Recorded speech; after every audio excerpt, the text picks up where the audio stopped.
Footy Plus, proudly brought to you by The Advertiser. Balfours, Rocker Brothers, Rowan Jarman, Toyota, and Truscott Hi-Fi. Tonight at 6:30, John Riddell presents The Barefoot Bushman in a World Around Us premiere special. At 7:30, the brand new series of Outback Adventures with Troy Dan, and then Stargate the movie.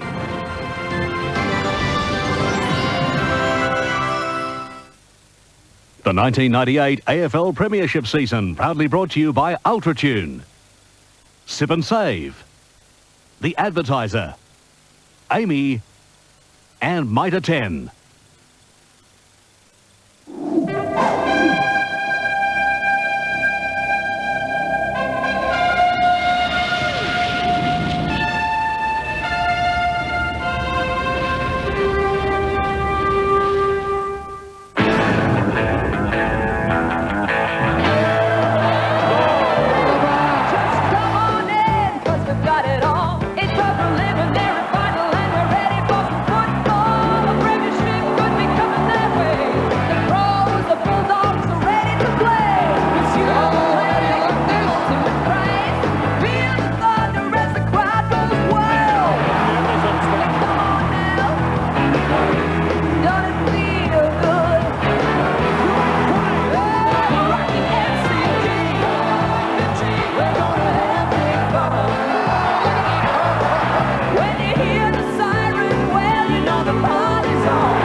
Revenge. Retaliation for wrong done. Acts that satisfies this. Desire for this. Avenge oneself. If we needed to use a spur of revenge, you know, when you're in that scenario, I think we're in it for the wrong reasons. They may be the wrong reasons, but the memory of last year would surely be motivating the Bulldogs, who again go head-to-head with the Crows. They're on the road to another flag after their win over Sydney. Malcolm Blight has them right at the right time. At stake, a grand final berth and a chance at football immortality.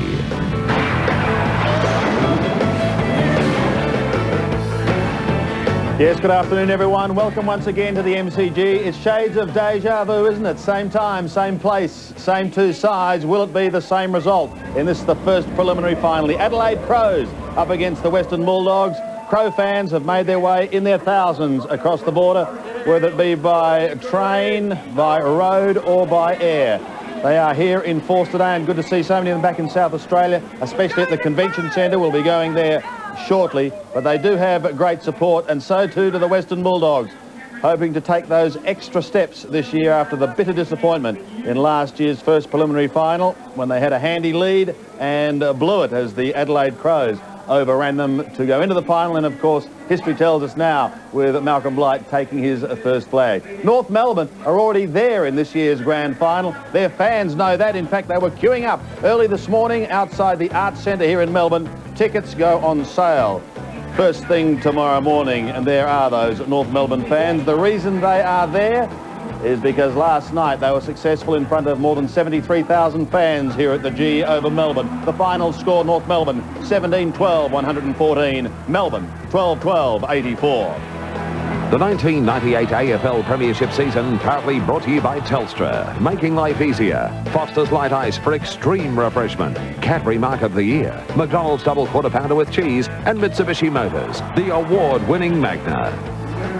There has been considerable rain in the past 18 hours here in Melbourne. In fact, in the old scale, 1 inch or 25 millimetres. But really, this surface, despite it being slightly muddy in the centre, is absolutely perfect, and conditions fantastic here in Melbourne for this first preliminary final. Could not have asked for a better day. Relatively cool, it's overcast, and we're set for what should be a beauty. Another knockout final. Let's have a look at the coaches and see how they match up going into this first preliminary final. Of course, Malcolm Blight has the experience, we know that. 6 years, though, at Geelong and sometime at North Melbourne included in his statistics. But, of course, he's got an almost unblemished record when it comes to the Adelaide Crows and finals. But Terry Wallace has coached in 3 and has a 60% winning percentage. He'll be hoping to increase that percentage this afternoon. Let's hear what Terry Wallace has to say. He's had a meteoric rise as a coach, taking the Dogs from 15th up to 3rd. Now he's hoping to take them all the way to the top. Here he is. Player in finals, the week off has proven to be very valuable. How have you prepared the boys in view of that? Yeah, we really haven't changed things much from what we did last year, Terry, but look, it's very handy to have the week off. Our guys are fresh and well. We've got no injury problems going into the game, so it's just really get out there and prove a point. During the week you said you'd prefer it to be dry. When you woke up this morning, a little bit of rain on the roof. Yeah, a little bit of tension. Look, you've got to play under whatever the conditions are. I think we are better suited to dry conditions, and it looks like the day will work out okay. 17 players played in this same game last year. Where do you think you have improved from then to now? I think mainly the maturity of our guys. You know, having played for our second year in a row in a finals campaign, I think our guys are just a little bit better served right across the board. I think last year going into it, we really didn't know what to expect, you know, whether we were good enough or not good enough. We now know we're good enough. If we put our best foot forward, we'll do the job. Player, what are you going to be looking for in the Crows game to be the sort of warning sign perhaps for you in the coach's box? What's their strength? I think their strength is their run off from the back line. When they're running out of defence really well, that means their confidence is up, and that's a major part of their game. So that's the thing that we look at. If we can win first use of the ball and start to put a bit of pressure on their backline players where they have to play a more defensive stance, that'll be a good sign for us. Well, all the best, player. Congratulations, All-Australian coach, a couple of the other boys in the squad. A big day for the Bulldogs. Thanks, good Chris. luck. Thank you. Terry Wheeler chatting there with Western Bulldogs coach Terry Wallace. Malcolm Blight is now in his 9th year in the coach's box. Success last year, success today, and he's got a chance to look at back-to-back flags. First things first, though, he's got to again account for the Bulldogs. Here he is with curls. Now, a bit of rain overnight, but it looks like it's lined up for a beautiful day for footy. Yeah, I think they're all great at this time of the year, aren't they? Good days. Now, tell me, the pressure building up, it's been a different build-up this year, and it hasn't been quite as smooth as last year. No, you'd have to say that. I mean, we've had some problems with some players, but, I mean, overall now we've got our 22, so, I mean, you just get on with it now and accept your lot. Have you got any sort of game plan, anything different for the Bulldogs? Oh, well, the answer to that's no in general terms, but I suppose in some intricacies as they will have of us, but nothing outstanding, I don't think. They do run hard from the back through midfield. I think, watching them over the years, that's been their power, coming out of defence through the midfield. Yeah, certainly. I've said just this week, I think they're the hardest running forward side, certainly in the competition, and their position on the ladder showed that at the end of the year. They are a very good side. But last week, good signs for the Crows. The boys worked very hard, I thought, and they supported each other very well. Yeah, we did. It was a good bounce back from the week before, and we've continued that at training. So we've had a fairly solid week at training, contrary to what a lot of people might think. But we've done a lot of competitive stuff, so hopefully we're pretty sharp. I guess you'd like to be ahead at three-quarter. Oh, you'd like to be ahead all the time, but at three-quarter time, maybe their freshness might be an edge in the last quarter. History says that's probably true. I think the only way you look at these games is you want to be in front at the end. So whatever that means, hopefully that turns out. All the best. Thanks, mate. Yes, the one at the end, Malcolm, is the one that counts, isn't it? As he chases his second flag and back-to-back flags for the Adelaide Crows. Nathan Bassett is one of the young stars of the Adelaide Crows, played 13 games this year, not out there today, but he is at the convention centre with Greg Anderson and thousands of other Crow fans. Good to see them there. G'day, Sandy, how you going? Greg, very well. Good afternoon to you. Oh, the atmosphere here, Sandy, is absolutely fantastic. The excitement on everyone's lips is can history repeat itself, and it's very, very positive feeling here. And I'm with Nathan Bassett. Nathan, tell me about the 22. There have been sightings of Tony Modra and Clay Sampson down at the airport. Is that true?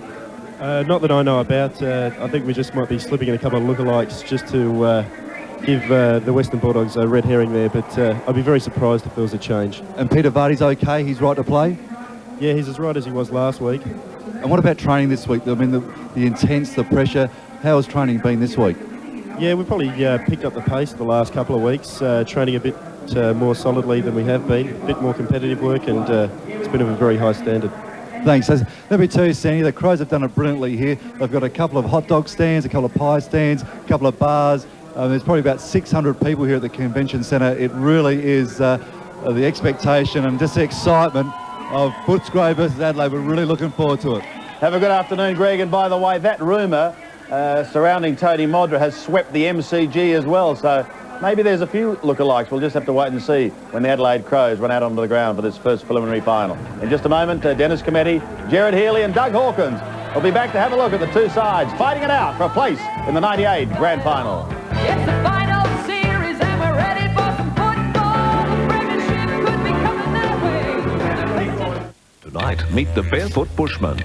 Gotcha. The endearing Aussie who adores our deadly natural neighbours. Look at the size of that. Uncovering the secret side of snakes. That's a beauty. World Around Us at 6:30. Then at 7:30, imagine a colourful land waiting to be discovered. Join Troy Dan with special guest Teresa Livingston in the all-new series of Outback Adventures, 7:30 tonight after John Liddell's World Around Us on 7. In recent weeks, America has been hit by a spate of bizarre incidents believed to be the work of 4 young fanatical Aussies on the Coca-Cola Ultimate End of Season AFL Tour. Eric Ronaldo has the latest. Thanks, Sam. As you can see, there is no shortage of money, equipment, and Coca-Cola. All they did to win was to collect 4 tokens. We're crossing live now to Las Vegas for an update on the situation. The Coca-Cola Ultimate End of Season AFL Tour. To enter, just collect 4 tokens from specially marked packs of Coca-Cola.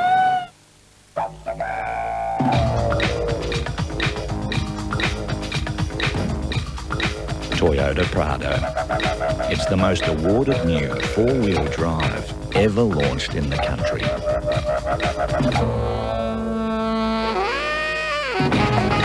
Which makes Prado just what you need to survive the city. Oh, what a feeling. Just how complete is your home loan? Does it give you a rate guaranteed for the first year to get you off to a good start? Nope. Does it let you redraw your extra repayments if you get sick or lose your job? Perhaps not. My home loan does all those things because it's from the bank.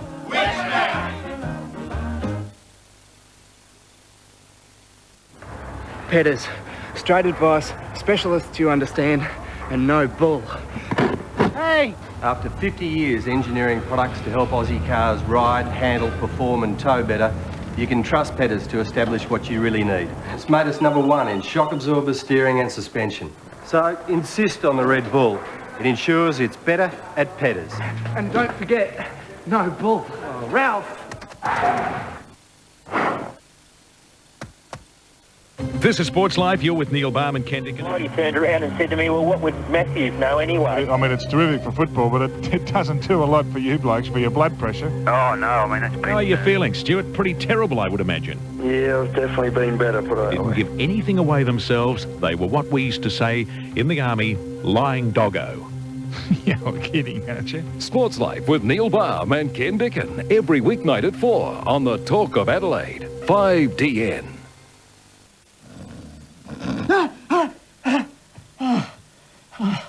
I was just dreaming about sudden death. Oh, what a horrible thought. Imagine the whole season coming down to one game, one match, one chance. The difference between eternal glory and horrible defeat. Just a few more sleeps to the grand final. So it's D-Day, decision day here at the MCG. The Western Bulldogs and the Adelaide Crows. Overcast day. Hopefully the rain will stay away. And downstairs, the Western Bulldogs getting ready. Their last grand final back in 1961. Their only premiership came in 1954. A win today and they're back in a grand final. A fortnight ago they accounted for the Eagles to the tune of 70 points. The wait is almost over. Brad Wirra, that's an interesting story. Just the one game for the Dockers. It was against the Adelaide Crows. Dennis Committee alongside Gerard Healy and Doug Hawkins, and obviously the Bulldogs, Gerard coming in. Reason for confidence? Yeah, with some justification, I think, Dennis. They believe they can kick a lot more goals than the Adelaide Crows. But as we know, Malcolm Blight produced a bag of goals through Shane Allen in the grand final, and that's what they'll need to do again today. No changes for the Dogs, Doug. Yeah, no changes there at all. No doubt, I think the key to the Western Bulldogs is their forward line. Two All-Australians, of course, in Chris Grant and Paul Hudson. Between Hudson, Grant and Stephen Collins, who's had his best year for a long period, they've kicked 136 goals, so very important. That centre line too is great. Rowan Smith and, of course, Brad Johnson have the ability to go forward and kick goals for Western Bulldogs. Scott West, probably one of the favourites for the Brownlow medal, probably having his best year. And then again, I do say he's won two of best and first so far with the Western Bulldogs. Here again, we're talking about Hudson, Grant and Collins, very, very good players up in that forward line for them. And no doubt Simon Minton-Connell is a key for the Dogs down there as well. He must kick 3 or 4 goals, I believe, for the Dogs to win. In the ruck, Scott Wine having a great season against Scotty Wine.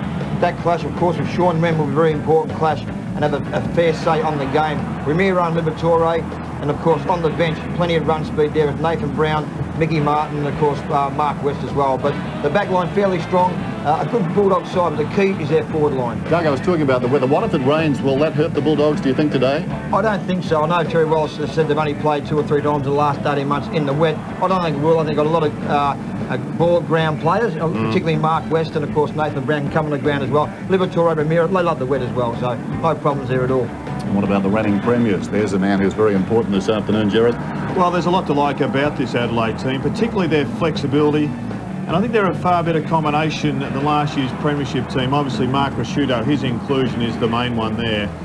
Peter Caven, well, we know that he's a very good player. He may well go forward. I think that the Crows' defensive unit has got such height and such pace that they can afford to maybe spend a Smart or a Caven in attack. Now, the Crows have made 2 changes, and I guess it's fair to say on paper they look stronger than last season. Yes, I think that that's a very fair point. And Simon Goodwin, who's been named at full-back, I think is a very good chance to play there. They may even go with Johnson against Minton-Connell. James has also been in good form. Ben Hart, an outstanding player. That is a great half-back line. But expect McLeod, the wild card in the Crows lineup, to go forward. They need a big game from Jarman, along with Rasciuto, who both players slightly down last week. Jarman probably the better of the two.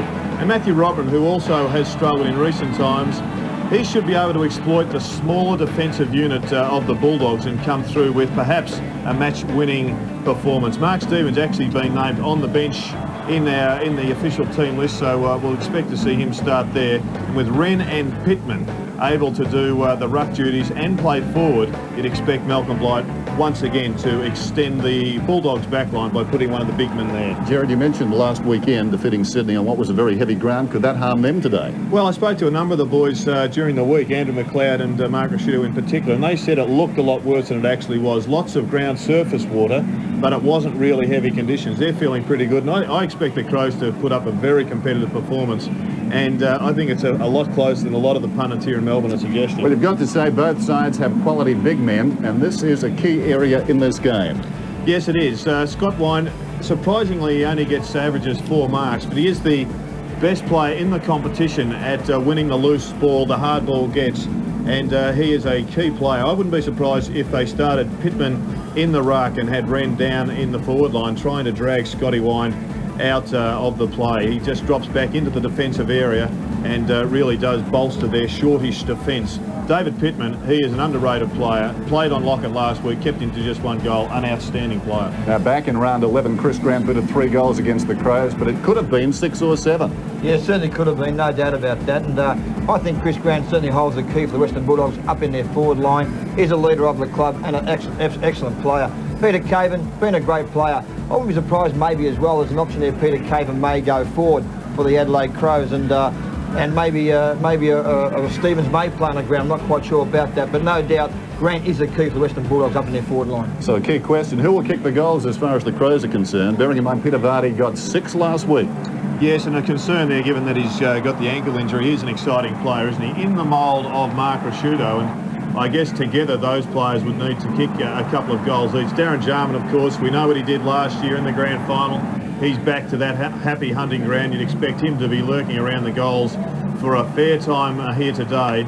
And I think Andrew McLeod is going to be the one player that creates so much worry in the Bulldogs coaching bench. I'm not sure who will pick him up. Maybe it'll be a Garlic, but he is a vital player for them. If it is Cameron, he so often kicks in. Could Vardy be dangerous in that situation? I'd like to see Leon Cameron. There's an option here, Leon Cameron, but maybe a Todd Curley, I reckon, Jared, maybe the option to maybe play under Peter Vardy. Even maybe a Matthew Denker play under Vardy as well. I think Cameron's very, very important for the Dogs to give him a lot of drive there, and for him to try and mind the player of the ability of Vardy will cut the drive away from Cameron. You make a good point, Dennis, at kick-ins. Cameron taking the kick-in, and then all of a sudden he's lost to Peter Vardy. Maybe on the rebound he could be creative.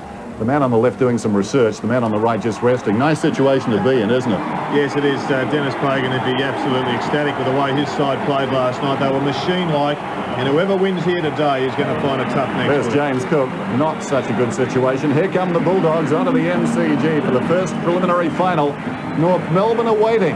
Now the Bulldogs and the Crows will get their chance. It should be a terrific game this afternoon at the MCG. Back with all of the action right after this.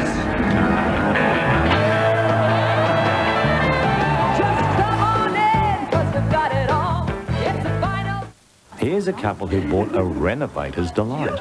While they're proud of the breakthrough they made, Put in some French doors and then pave the courtyard. not everybody shares their vision. And here's the Mitre 10 specialist. Let's start with Accent. It's good value, it's our own brand, great range of colours. From the store that understands it's not just the low price, it's getting the right advice that really saves you money. You can see it, can't you, darling? Yeah, it'll come.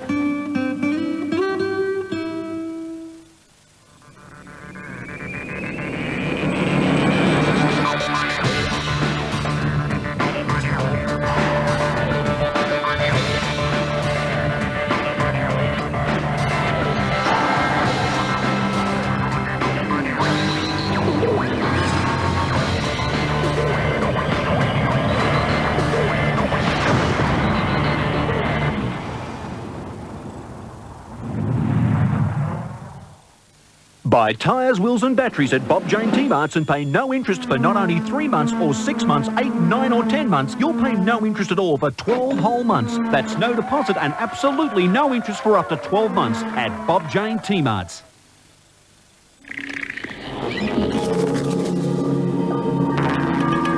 At ANZ, we believe you should be able to own your own home and still enjoy all the wonderful things life has to offer. ANZ Home Loans. Now you can have a home and a life. Call 1-800 035 500.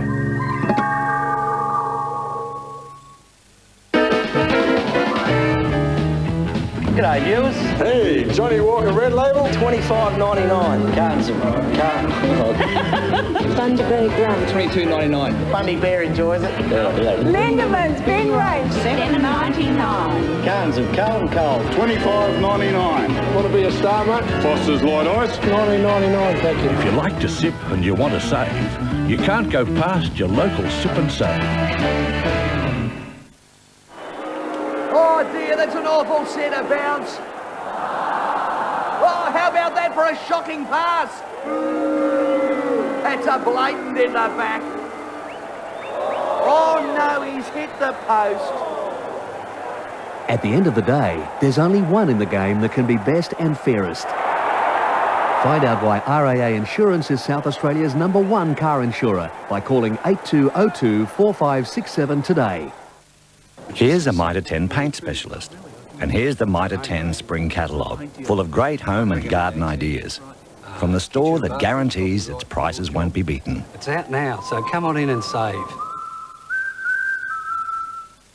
He was trapped by a firebomb in the home of his mate. There were 6 adults and children in the house that night. Asleep upstairs, he didn't have a chance. The circumstances of the fire are suspicious. Now arson becomes murder. We are treating it as a murder investigation. Who did it and why? He was just a fun-loving kid. The story of a little boy's fight for life. I just want justice. And a mother who needs your help. My son was everything to me. Australia's Most Wanted, Monday, 7:30 on Channel 7. Welcome back to the MCG, and here come the reigning premiers. One thing we can tell you for sure, as the boys said, despite the rumours, there's no Tony Modra out there this afternoon.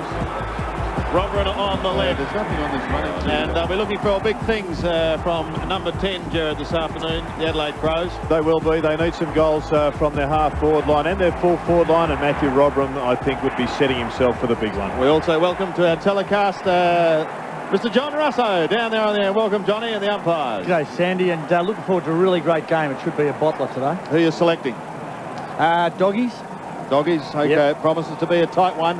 Our pineapple head play tracking expert. One of the greatest and longest titles he's ever had in his life. He is also the Brisbane Lions coach for next year. But we welcome him, Lee Matthews. Welcome, Lee. Yeah, good afternoon, Sandy. Yes, I think the Adelaide defence, the best in the competition, the lowest points against average there is. And I think we'll track a couple of their defenders. We'll wait until the teams line up just to see how often they run into the opposition, into Bulldogs for defensive 50, because they do run hard, that Adelaide defence. So I think we'll track a couple of the Crows defenders, the Hart, Smart, Cave, and a couple of those, and we'll just see just what kind of ground they cover in this first term. Thank you, Lee. We were talking about great full forwards and Tony Modra. He is not with us today, but one of the greatest of all certainly is. He's sitting over there high in the great southern stand. A slow zoom will finally uncover that great Collingwood champion, and then later in life, Carlton, the Peter McKenna. There you are, Pete. How are you? Well, terrific. Thanks, Sandy, and thanks for that terrific build-up. And it's great up here in the southern stand, way out here on the half-forward flank. Beautiful conditions for football. A little bit breezy. Kicking for goal won't be easy, but after seeing Melbourne last night, it just reiterated again how important forwards are. All their forwards were down. They were beaten by North Melbourne. The Bulldogs have got a pretty good forward line, particularly Mitten Connell's striking form last week. Hudson's had a great year with 56. Of course, Grant has kicked 41 goals, and also Collinook and Montgomery are dangerous. So you can see they've got a very good forward line. Down the other end, they rely on their medium-sized players, the Adelaide Crows, Peter Vardy, Mark Lasciuto, Darren Jarman. So probably the midfield will make or break this game. Who can get it down their forward line and up? Probably the Bulldogs with just the edge as far as forward power goes. Yes, big number 52 might be down there too as well. We've had just on 25 millimetres of rain, Pete, but really absolutely no effect on the ground. Perhaps a little sticky in the centre, but really perfect. Let's go down to the boundary line now and welcome our boundary riders for the afternoon. And my word, they'll be at it together. Hammer and tongs. Terry Wheeler on one side of the fence and Donald Neal on the other. Gentlemen, welcome. Sandy, thank you for that. And just confirming, yes, the ground in the centre is a little bit tacky, isn't it? It's been rolled, as the viewers will see, but it will cut up as the game gets going. But there's no doubt about it, Sandy. I mean, the Bulldogs room, they're very much attuned and fired up. The week off has done them the world of good. They're fresh. And if this is close late in the game, you expect the Dogs to run all over them. Terry. Not like the Crows did last year, I tell you. Well, and the same goes for the Crows. Quietly confident. Malcolm Blight doesn't believe in the rah-rah-rah in the rooms. Just moved around his players, mixed with them. Quiet word here, quiet word there, and they're ready. You boys, let's now get down to official proceedings, and here he is, the Master of Ceremonies for the AFL, Craig Willis. Ladies and gentlemen, the Australian Football League and Coca-Cola welcome you to the MCG for the first preliminary final. Would you please be upstanding now for the playing of the national anthem.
I know there'll be a gentleman looking down from above, the late, great E.J. Whitten. He was captain coach of Footscray as they were then back in 1961 as we go to the middle for the toss of the coin. Bickley and wide. It's been won by the Crows.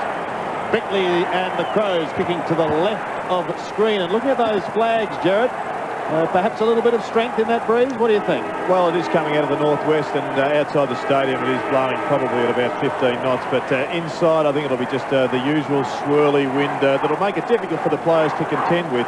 But I don't think that it's going to have a major impact on this game. But I think the key element for the Crows, or one of the key elements as far as the team strategy is concerned, is to somehow combat the way that the Bulldogs do rebound the football from their defensive area. They like to suck their wingmen into the middle of the ground and then come out wide to open spaces.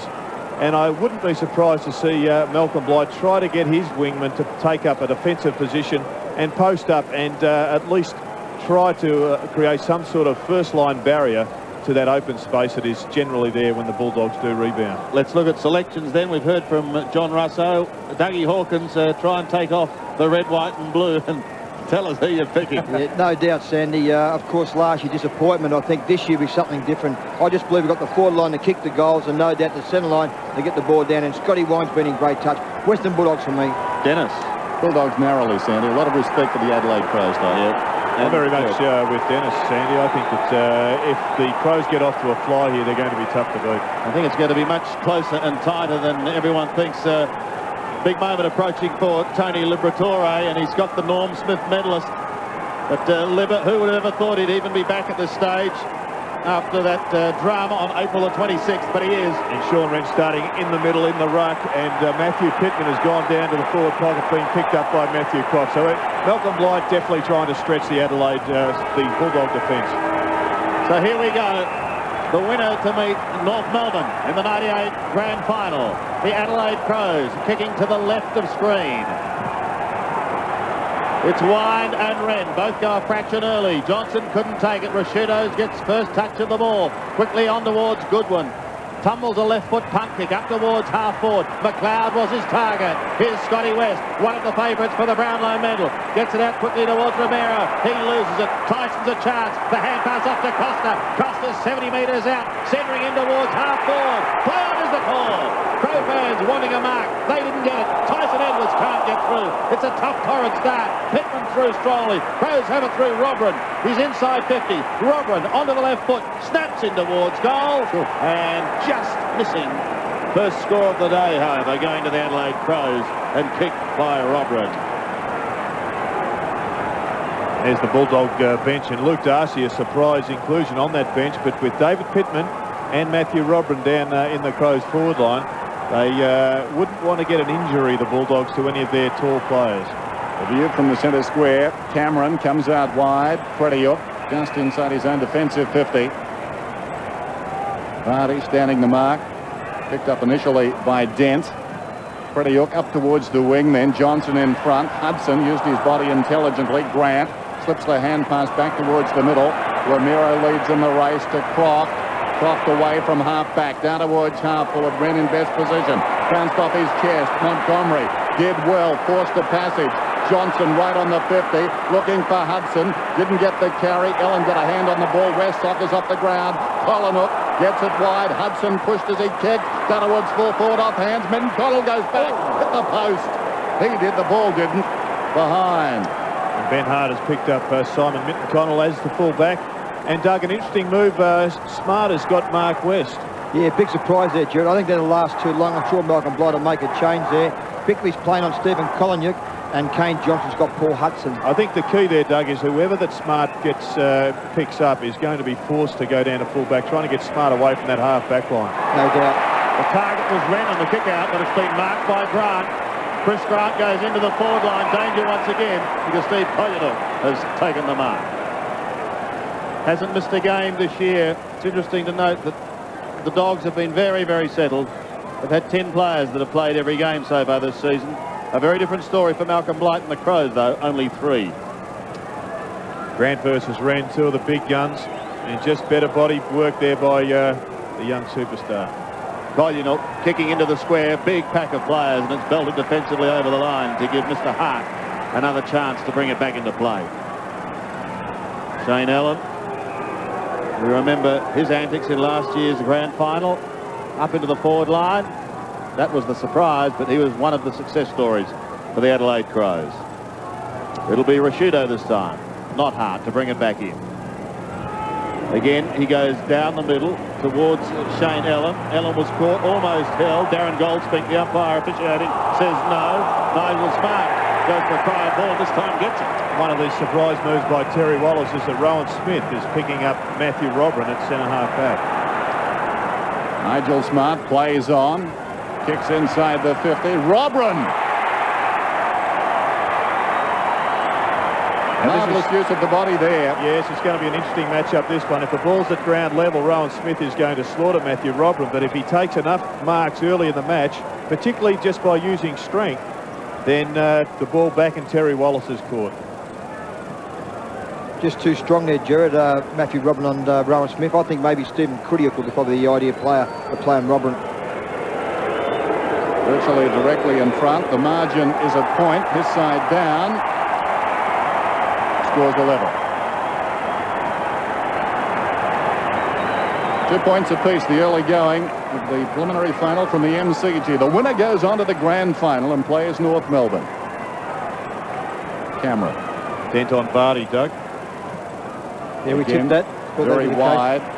And again, Crediuk gets on the end of it. Two behinds, both times. It's been Cameron to Crediuk. Now Johnson. Kicking down towards centre-half forward. Watch for Grant in from the side. Couldn't get there. Beckley on his chest. The skipper. Plays on immediately. Goodwin. Inside the centre square. Boots it down towards half forward again. Wind over the top. Knocks it to the ground. Liberatore feeds it out. Smith slips away. Kicks towards the wing and West. Scott West in space. Up towards half forward. Grant. Slipped away from Caven. Good closing speed from Caven. Over the last 5 metres he got there. The ball hung in the air slightly. Caven got there, got the fist on the ball and knocked it across the line. There's the Crows bench. Connell, Rintoul, Stevens, Nichols. Flicked down behind there by Wren, taken by Johnson, falling to the ground. He kicks it up towards half forward. Collinook, clever mark. Big day for Johnson. It's his 100th game, but Collinook plays on and finds Jose. He wants to go on with it. He takes on Costa. Romero from 47 metres. Over the top it goes, but a timely mark taken by Hart on the last line of defence. He defends well. Darcy pushed down in front towards Hudson. A dynamic forward and a dangerous one too. In towards full forward. Minton Connell could have been manhandled. Almost runs into his own man. Holds it for a long time and has taken over the line. And I think the bigger area of concern is this matchup between Simon Minton-Connell and Ben Hart. Ben Hart has got the pace to close down on Simon Minton-Connell's leads, and as you can see, perfect conditions here for footy. Costa gets the hand pass away. Ellen a chance to run. Through half-back, Shane Ellen goes down towards half-forward over the top of McLeod, and Garlick takes the mark. Been a big year for this man, coming from the Sydney Swans. Gets it away to Rowan Smith. Up towards centre wing. West has it belted clear by Smart. He's got the player waiting down in Peter Vardy. Last week's hero. What can he turn on today? Tyson Edwards is still a long way from home. Centering in towards half forward. That was not a good kick. And Darcy just cuts across and takes the mark for the Bulldogs. Darcy just come on and Brett Montgomery's off the ground. Son of Dave Darcy. He goes wide to the outer side. Croft has a look down towards Wine. The big man doesn't let him down. Wants to go on with it quickly. West has a fit of the fumbles and gets it across to his namesake. That wasn't a good kick. Puts pressure on Collinook. He also could have been held when he didn't have it, but the umpire calls play on. And it's Caven who picks it up. Pumps it high. Back towards the middle once again. Was it a mark for Garlick? Sensational juggling grab. Garlick plays on. Now this is dangerous for Adelaide, because the Dogs have got Curley wide. He's 55 metres out. Curley goes in towards the centering Minton-Connell. And Simon Minton-Connell. Yeah, it all started on the half-back line, and John, you're pretty solid on that one. I take it you thought it was a mark, not a push-out. Yeah, I did. Oh, look, the decision earlier you're talking about, obviously, Gerard. Look, I thought it was 6 1/2 dozen. Now, that's certainly a great mark by Simon Minton-Connell, and Benny Hart really didn't have any option because he was coming from the front. The kick from Curley was spot on, absolutely. Good play by Simon Garlick, playing in the back line, which is very unusual for him. He's normally a midfielder, maybe even tagging, but good play by Garlick. 5 goals straight in the qualifying final for Simon Minton-Connell, who's already announced his intentions as far as the future is concerned. He'll be retiring at the end of the year. He wants to get the Dogs away to a flying start, but it's not to be with that kick. Another behind goes on the board. And that's the margin here at the MCG. Both sides looking a little nervous, and the supporters too. 3 plays 2. Hart. A new tactic, looking as if he's busy, goes up to the line and backs off on the call. Drives it towards the outer side. Well, it floats back towards the middle. In fact, Grant, the big leap, trying to crash his way through was Darcy. Smart, nicely done to Tyson. Tyson, high ball down towards half forward. Tailor-made for Robran. Bit going on behind the play. Meantime, Smith did well to knock it to the ground. That's where his advantage is. And he tracks it across the line. Nigel Smart is not happy. Having a bit to say there. I think Luke Darcy gave him just a bit of a wake-up saying, how are you, son? Wasn't much in it, bud. Umpire Kennedy pacifying him across the line again. Goals hard to come by in the opening minutes of this game. 13 minutes till quarter time. Tyson had the ball and behind. Nigel obviously not happy with the fact that he was slung after disposal there and let Luke Darcy know. And he wasn't happy with Darcy's landing either. The ball goes across the line. Liberatore on Tyson. Peter McKenna. Yes, Dennis, I think the matchups of Malcolm Blight are fantastic down there. Hart, because of his pace on Minton Connell, and of course, Caven down here on Grant, as we see Collinock grabbing it. I'll leave it to you, but the matchups are great. You're doing very well. Wren, forward of half-back on his chest. Sean Wren, the champ. What about the middle? No one stands the mark. White sunshine now at the MCG. He plays on, kicks it down towards the attacking. 50 Robran, I'd pay the mark. And the umpire will too. I'll tell you what's happened here, George. Scotty Wine's playing a kick behind the players. We know he certainly does this year so far. It's releasing Rowan Smith off Matthew Robbins, so he's sitting off him now. And Scotty Wine, of course, got beaten for that mark. There's Rowan Smith sitting behind the play there. And that's what's been happening over the last 5 minutes. Smith's playing certainly off his man. Robran should have his bearings now. He's had one shot. I'd back him from here. 55 metres out. Strong kick. No, he's missed to the other side. And behind. And that's what makes shooting a goal here at the MCG difficult. There's no doubt Robran allowed for the wind as it was the last time he shot a goal. But wouldn't surprise to know that the wind came from right to left on that occasion. Just swirls around. It's very tough down there, Dave. He's kicked 3 points too, Jared, so far, Matthew Robran. Montgomery on, Hudson off for the Western Bulldogs. Scotty West away, goes in towards the middle. Croft appeared to slip and was forced to defend. Pittman gets a hurried kick, goes over the head of Goodwin. It passes to Rashudo. The Bulldogs defence standing firm at the moment. Cradiuk tumbles apart. Scotty West tried something that can only be described as interesting. Pushed wide by Tyson. I think it was touched. And had to be touched. Yeah, Sandy, Scotty West did that because the umpire was calling touch play on, so he knew he wasn't going to be paid the mark, so opted for the next best thing and decided to try to knock it on. Throw in on the outer side. Wind uses the body. Dogs will be trying to do what they did last time these two sides met as Nigel Smart goes for goal in towards full forward again. Away to the left, another behind.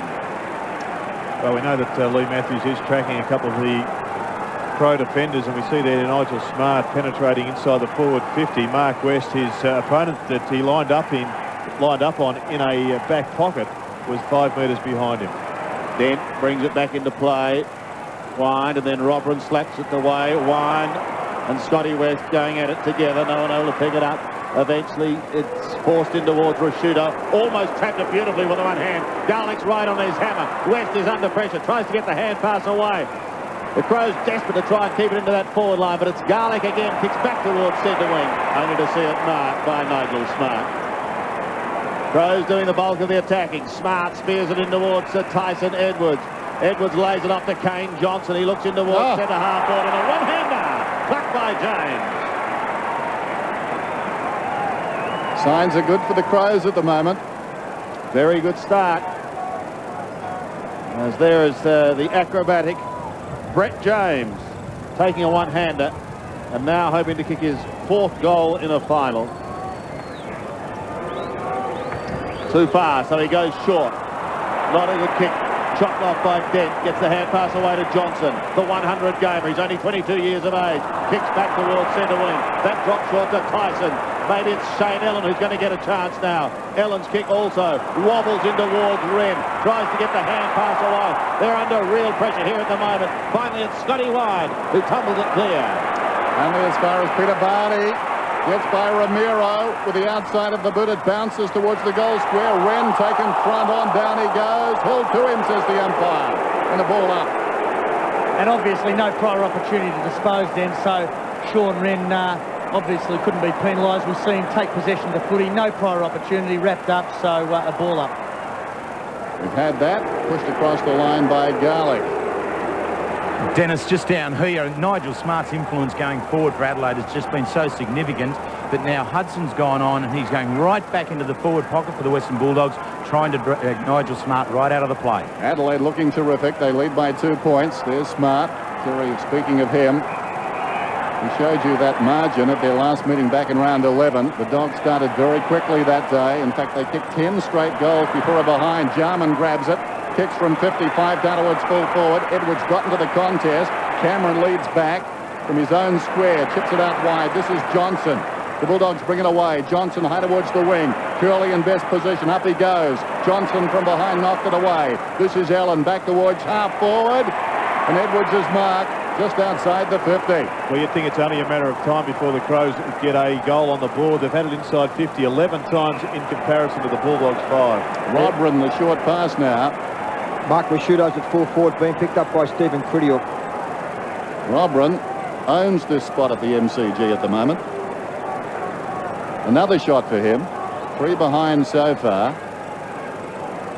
In fairness, most of their behinds have come from long range. Robrin unloads again. Is this the right club? Yes, it is. First goal. Sunday, the motion picture blockbuster becomes a Channel 7 television event. The bomber he put away forever. Civilians die in war, Liam. Is out to settle the score. You're doing this all out of revenge! By going after the one thing in his life that matters. Your wife and daughter just got home. You're a sick freak! Oscar winner Tommy Lee Jones, Jeff Bridges, Forrest Whitaker. You gotta get out of here. The explosive action thriller, Blown Away. Sunday, 8:30 on 7. Well, it took 15 minutes for the first goal to be registered. It's done by the Adelaide Crows and Matthew Robrin as Scott Wind has it held to him. Another ball up in the middle. Yes, Sandy, Rowan Smith is still on Matthew Robin. I'm not quite sure what option you can maybe take. It maybe a Luke Darcy can maybe go back and play on him. Well, it was won by Wind, but it's the Crows who are going to go charging forward again. Bickley gives it to Costa. Costa looks down towards Rashudo at full forward. Here's Tyson Edwards going past. Rashudo tries to sucker up the ground. He goes again. Gives it to James. James bends it back into towards goal. 2 to the Crows. Oh-ho! And they're loving it at the convention centre. They're loving it here at the MCG. Had to be close to kicking in danger, didn't it? Yeah, very close kicking in danger. What do you think about this, Johnny Grosso? No, I don't think so. I mean, the reason that's not paid is Simon Garlick actually jumps on the ball, and if he causes or contributes to the kicking in danger, then it won't be paid. And certainly that was just Simon Garlick's endeavour to get at the footy that resulted in the kick, so he can't be rewarded for that. It's not the start the doggies wanted, boys. Not at all. Back in the middle. Adelaide by 14 points. Wind fell at his feet. This is Jarman. Gets the kick off down towards half forward. Liberatore worked under the ball. Robrin causing some headaches down there to Tyson. High kick floats towards the pocket. Darcy should mark, and he does. Darcy just starting some 40 metres away from the goals at the present time.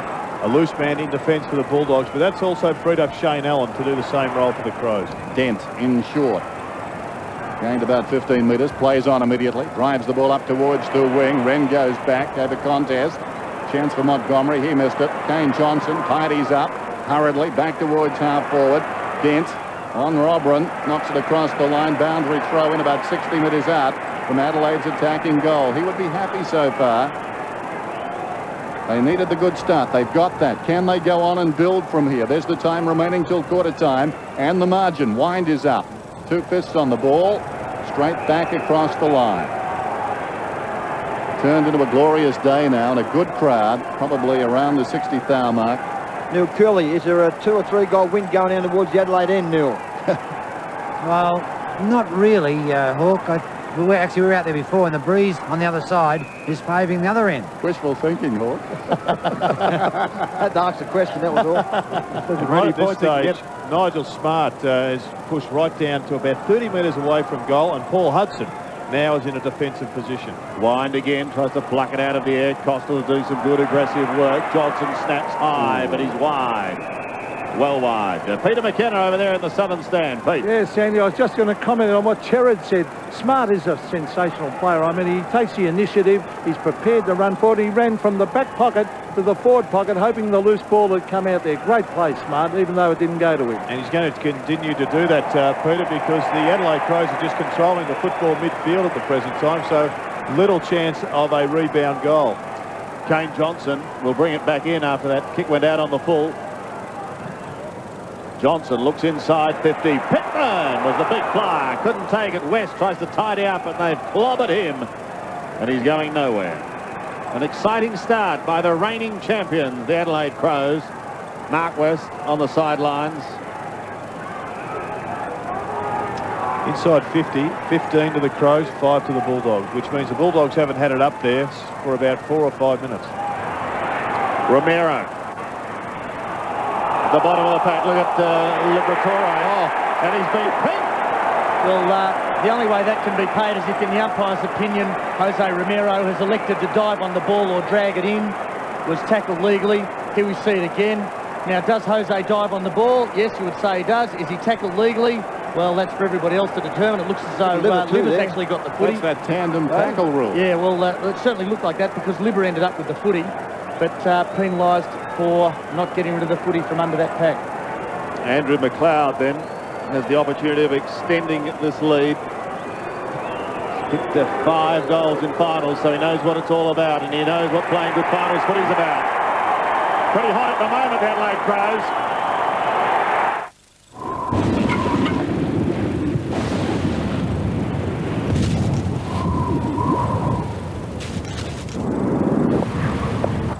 We've developed a car to cut through air faster, which makes it quiet, more fuel efficient, and increases its stability and road holding. The Mitsubishi Magna V6, the most aerodynamic Australian-built car.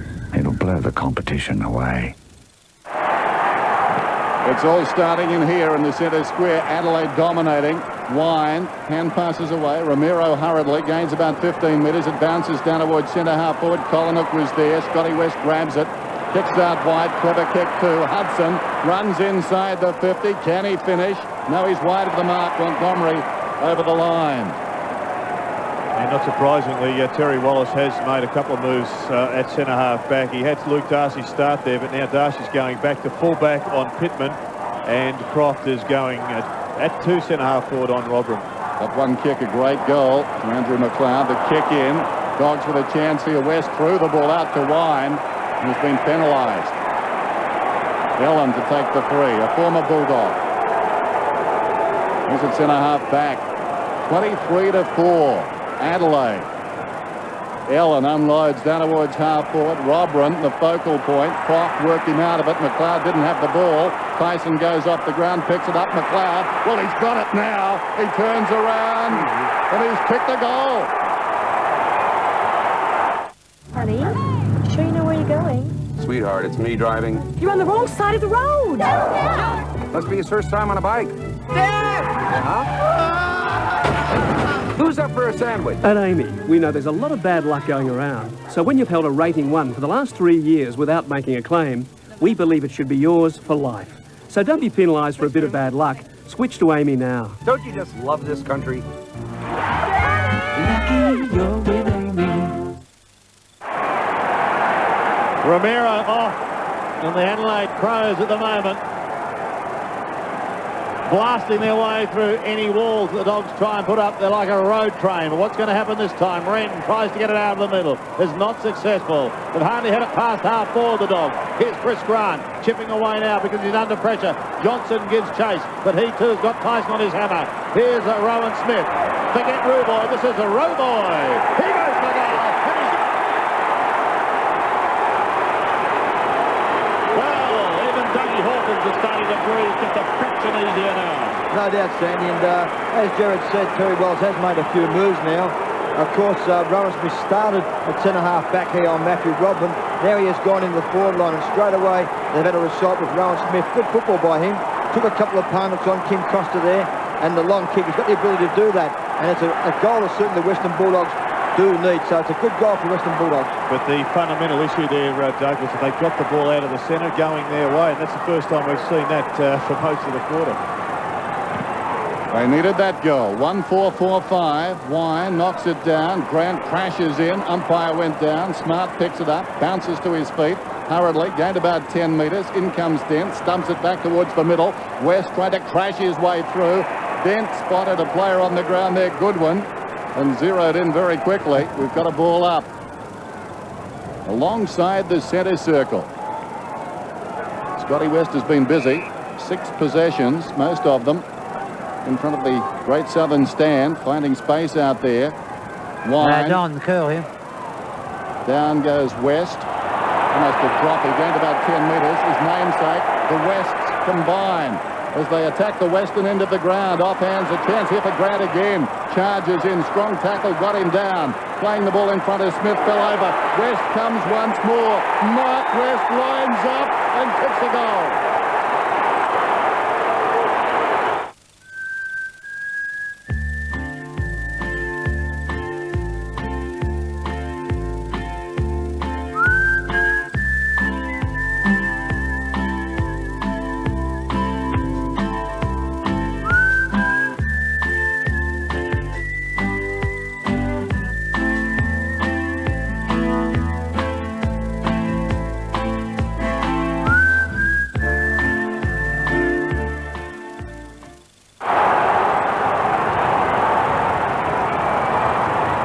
The Bulldogs steadying. 2 vital goals close to entering time off. Wine and Wren. Wine, then Wren. They win it out of the centre through Goodwin. Down towards half forward. Tyson Edwards at the bottom of the pack. Look at Robin. He's been excellent. West in hard. Costa in hard. Mark West goes again. Holds it all time. Oh, tough down there at the moment. Yeah, the umpires played that kick for a bump to the head, and certainly looked like it was correct from here. When a player's head's down like that, you just can't run in and bump him above the shoulder. Oh, this is great, though, provided you're not playing. Here's Wren. He's inside 50. The big man shoots with the left foot. It's long and it's high. And it's away to the right. One behind. Sean Wren, another magnificent year for him. All-Australian. Actually, Sandy, Sean's in a bit of trouble in the centre. Scotty Wine at this stage is completely on top of him. Not surprisingly, Simon Minton-Connell coming off. Just his lack of pace was playing into the hands of the Crows. Darcy tries to get the hand pass forward. Is successful towards Croft. He's between centre wing and half back. Picks it up towards half forward. Could have been a free kick there, but not paid. But Montgomery's away. He's got pace, has he? But he runs out of room. A throw in almost down to the Dogs' 50. Jose Romero also having a spell. Adelaide Crows record here this year. Not concerned about that at the moment. They're concerned with this scoreline where they lead by 14 points. Crows supporters, thousands have made the journey across, and they've certainly got good support in Melbourne. Anyway, Pittman and Darcy to do battle once again. Poked out the back. West was unable to take it. Costa is there as well. Dogs have the numbers. Hudson pushes forward. Hudson goes again with the hand pass. Johnson is 100 game. Goes for goal and misses. Exciting player, this boy. Only a youngster and bringing up the century today. It looks like Sean Wren now has gone into the goal square in the forward line for the Adelaide Crows and been followed by the Doggies captain, Scotty Wine. Another Johnson kicks in towards the outer side. Spectacular leap by Montgomery. We've come to expect that. West goes down. Ball locked in. And we'll have a bounce. Approaching quarter time. Just over 2 minutes to go. There's Montgomery.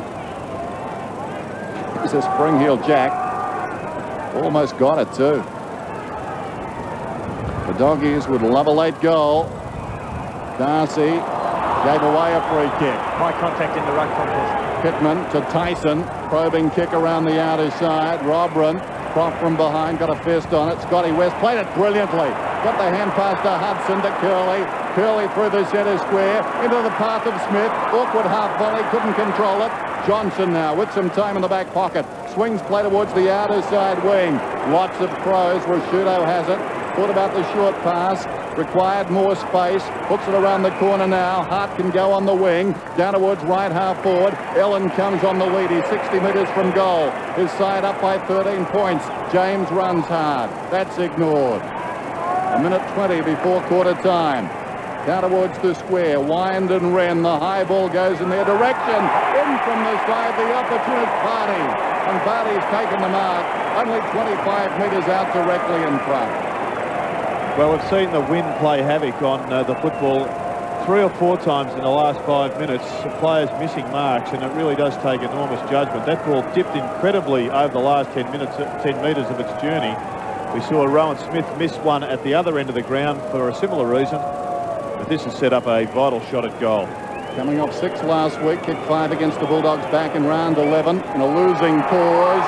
This kick looks pretty good. The preliminary final, triumph or tragedy. Tonight, we'll be in the Adelaide rooms after the game with the coach and players as Corns and Curly give their views on the Crows' battle with the Bulldogs on 7 Nightly News. On Today Tonight, senior versus senior. I think the bad managers. The pensioner who says our elderly are too greedy. Pensioners just want a fair go. Sparking a storm by claiming they get too much on Social Security. 6:30 Monday. Peter Vardy's had a pretty good couple of months in front of goals. Now 29 goals in the last 8 weeks. And of course his haul in Sydney was memorable. Well, I wonder what Neil Curley will make of this fact and figure. In only 5 of 23 games this year, the Bulldogs have conceded more free kicks than the opposition. Currently, the Western Bulldogs have got 1 and the Crows have got 6. Haven't heard from Curls. Here's West. There may be some holding on, and it's going the way of Pittman. Perhaps my words may have helped. Pittman in the centre of the MCG. For every action, there's an equal and opposite reaction, Curls. And there's a siren too. Quarter time. An exciting and perhaps surprising first quarter here at the MCG is Malcolm Black. That's a great start, Sandy. Their best first term this season, 45 points against Fremantle, round 2 at Football Park. So this is one of their best, and gee, it's come at a good time. Terry Wallace has his problems after the Crows made a flying start. We'll take a break, but it's the Crows who lead in this preliminary final. This 7 News Update is brought to you by Colonial. Hello everyone, hope you're enjoying finals footy right here on 7. In the news tonight at 6, we'll talk to the players, the coach and Cornsey will dissect the game. Also, disgraced cyclist Lucy Tyler-Sharman has returned home and continues to slash at Aussie Games officials. And we'll show you what South Australia's biggest enterprise has spent a staggering $1.6 billion on. Nobody knows news like 7. Oh dear, that's an awful centre bounce. Oh, how about that for a shocking pass? That's a blatant in the back. Oh no, he's hit the post. At the end of the day, there's only one in the game that can be best and fairest. Find out why RAA Insurance is South Australia's #1 car insurer by calling 8202 4567 today. Oh, tôi đến Old Trafford bởi vì tôi phát giác ra một tiếng động rất là kỳ cục ở cái máy xe của tôi. Nó kêu tích, tích, tích. Tôi nói cho họ biết điều đó và họ bảo là cái bộ phận tappers đang có một chút trở ngại. Tôi cần cái xe của tôi sửa trong một ngày, nhưng họ chỉ sửa mất có vài tiếng đồng hồ thôi. They are that good. They understand.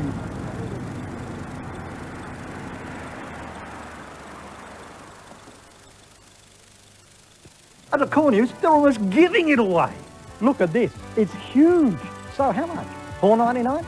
$2.99? No. At the Cornews, only $1.79.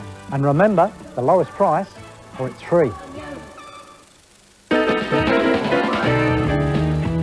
G'day, viewers. Hey, Johnny Walker Red Label. $25.99. Cartons of Thunderbird Rum. $22.99. Bundy Bear enjoys it. Lindeman's Bin Range. $7.99. Cans of Carlton Cold. $25.99. Want to be a star, mate? Foster's Light Ice. $19.99, thank you. If you like to sip and you want to save, you can't go past your local Sip and Save. Broke my windscreen. Broke my windscreen. Woe is me, what shall I do? Simply phone us. Instant Windscreens. Instant windscreens fit windscreens, side and rear glass to all types of vehicles. Install van windows and even apply window tinting for cooler driving. All work is fully guaranteed, and with Instant's innovative repair it, you may not even need a new windscreen. Instant windscreens is our number. 132 444.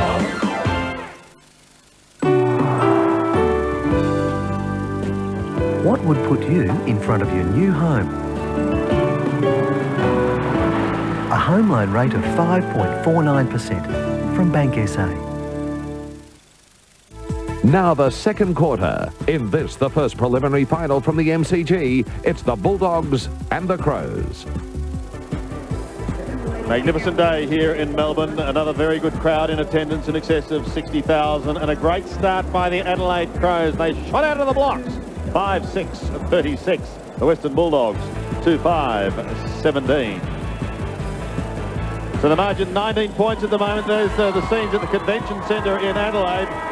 They'd be pretty happy with that first term by Robran and co. Their confidence was up after some good early touches, and now Malcolm Blight sends his Chargers out for the second quarter. A couple of quiet words. So too Terry Wallace, not panicking at the moment. We'll hear from the boys shortly, but Terry just chatting quietly with his Chargers. Gave them a 23-point start in that first term, but now they're back in business. Let's go down to the boundary. The Curls with Daryl Hart. Happy that start? Oh, yeah, the boys were good. The intensity was good. I think the ball was a little bit muddy at the start. Took a little while for everyone to kick well, but then the last little bit we started to finish a little bit better. Any new instructions going into the Breeze this quarter? Oh, no, just keep the intensity as it was in the centre square, as competitive as it can be, and that'll give us a 50-50 chance. Thanks, Daryl. Daryl Hart, assistant coach with the Adelaide Crows. Brian Royal is likewise at the Western Bulldogs. Terry. Choco, a nervous start. Yeah, at the moment our guys, we're probably just turning the footy over a fair bit, just giving the ball back to their big blokes, but we just need to get our hands on the football and probably a bit more cleaner with it. And finally got the match up on Robran? Oh, well, you know, we tried something different as we do most times, but it didn't work. Hopefully next time it will. Good on you. Thanks, Will. Brian Royal, himself a very good player for the Western Bulldogs, played 199 games. So here we go, the second quarter of this first preliminary final, the winner to meet North Melbourne in this year's grand final. It's won by Wren, and it's Tyson who rips it out of the middle for the Adelaide Crows. First goal vital as a fine defensive mark is taken by Matthew Croft. Hasn't missed a game this season, Matthew. Just having a look at the facts regarding the first quarter. Loose ball gets the Adelaide Crows had 21 to the Western Bulldogs 12. And the hard ball, Adelaide Crows 4 to the Western Bulldogs 11, which indicates that every time the Western Bulldogs got a ball, they were always under pressure. Johnson chipping towards Weston. It sits, he can run on, but he's forced to pick it up and now shoot under pressure towards Darcy. One grab, couldn't take it. Johnson was almost taken high. Play on, and so Bickley does to Hart, and the Adelaide Crows are out of trouble. Down towards the centre wing. Robran. Not played. Not played, and so they play on. Croft takes advantage of it. Sweeps in the hand pass. Puts Brown under all sorts of pressure. He loses it. Robran again. Sockers it back towards the centre. First goal so important in this second term. Dent sees it come out wide. It was Brown again, and well done too. Back towards Dent. He's in trouble. Eventually gets the left foot kick up towards full forward, but there's no one home, and Wren is just lurking there, taking a timely mark. And that's the sort of pressure I was referring to. So Dent ends up kicking blindly and goes straight to Sean Wren. 3-on-1 on the outer side. Mark West ties it up for as long as he can and did very well. Smart's got the ball. Goes for a run now. West on the mark, not so good. Smart, well inside the attacking 50. Wind was up, couldn't hang on. McLeod goes at his third. Will it run on? A second bounce, it's through. 3 goals. Andrew McLeod. I'll just say there, Jared, I think you've got to make a change now. Tony Liberatore was given the job on Andrew McLeod. He's been too quick over the ground, particularly those 5 or 10 metres. Of course, Smart's been given plenty of drive from that back line for Adelaide Crows. As that man, Andrew McLeod, the All-Australian, a clever snap there by him. He's now kicked 3 goals. I say maybe a Brad Johnson or even maybe a Simon Garlick to pick him up. Bad work on the mark there by Mark West too, letting Smart just run off. Danger signs again up for the Dogs. The Crows know what it's like when you've got to come into the finals and win every game. They did it last year. Are they going to do it again this year? Still a long way to go. Out of the middle. Let's see if Liberatore and co can do. It's pushed wide towards the wing. They need something desperately now. Curley's in trouble. A 360 pirouette that comes to West. He handled it like a hot potato to Garlick. It was almost a throw. And finally taken over the line. Gee, they're under pressure. Yeah, this chasing and tackling by Adelaide is first class. You'd almost think that it was Adelaide who'd had the week off. But it's certainly not the case. They've been busy. This is their 4th straight road trip. Curley, defensive side, the centre wing looks towards Mark West. Gets on with the job quickly. Wobbly old punt kick. Caven, first to it, just coaxing it towards the line. Keeps it in for Johnson. Grant's got him. And finally a throw-in. Sandy, interchange for Adelaide. Connell, Stevens, Eccles, Rintel for Bullies, Minton Connell, Martin, Wirra and Ramiro. And Doug, that change has been made. Garlick has gone on to Andrew McLeod and Libber has gone on to Brett Jones. Wren, a double take, but straight to West. He's 46 metres out, pulling it fiercely to the left. It spins back, but not enough. And the behind goes on the board for the Dogs. Mark West. That's not Mark. Similar hairstyle. Ben Hart to bring it in.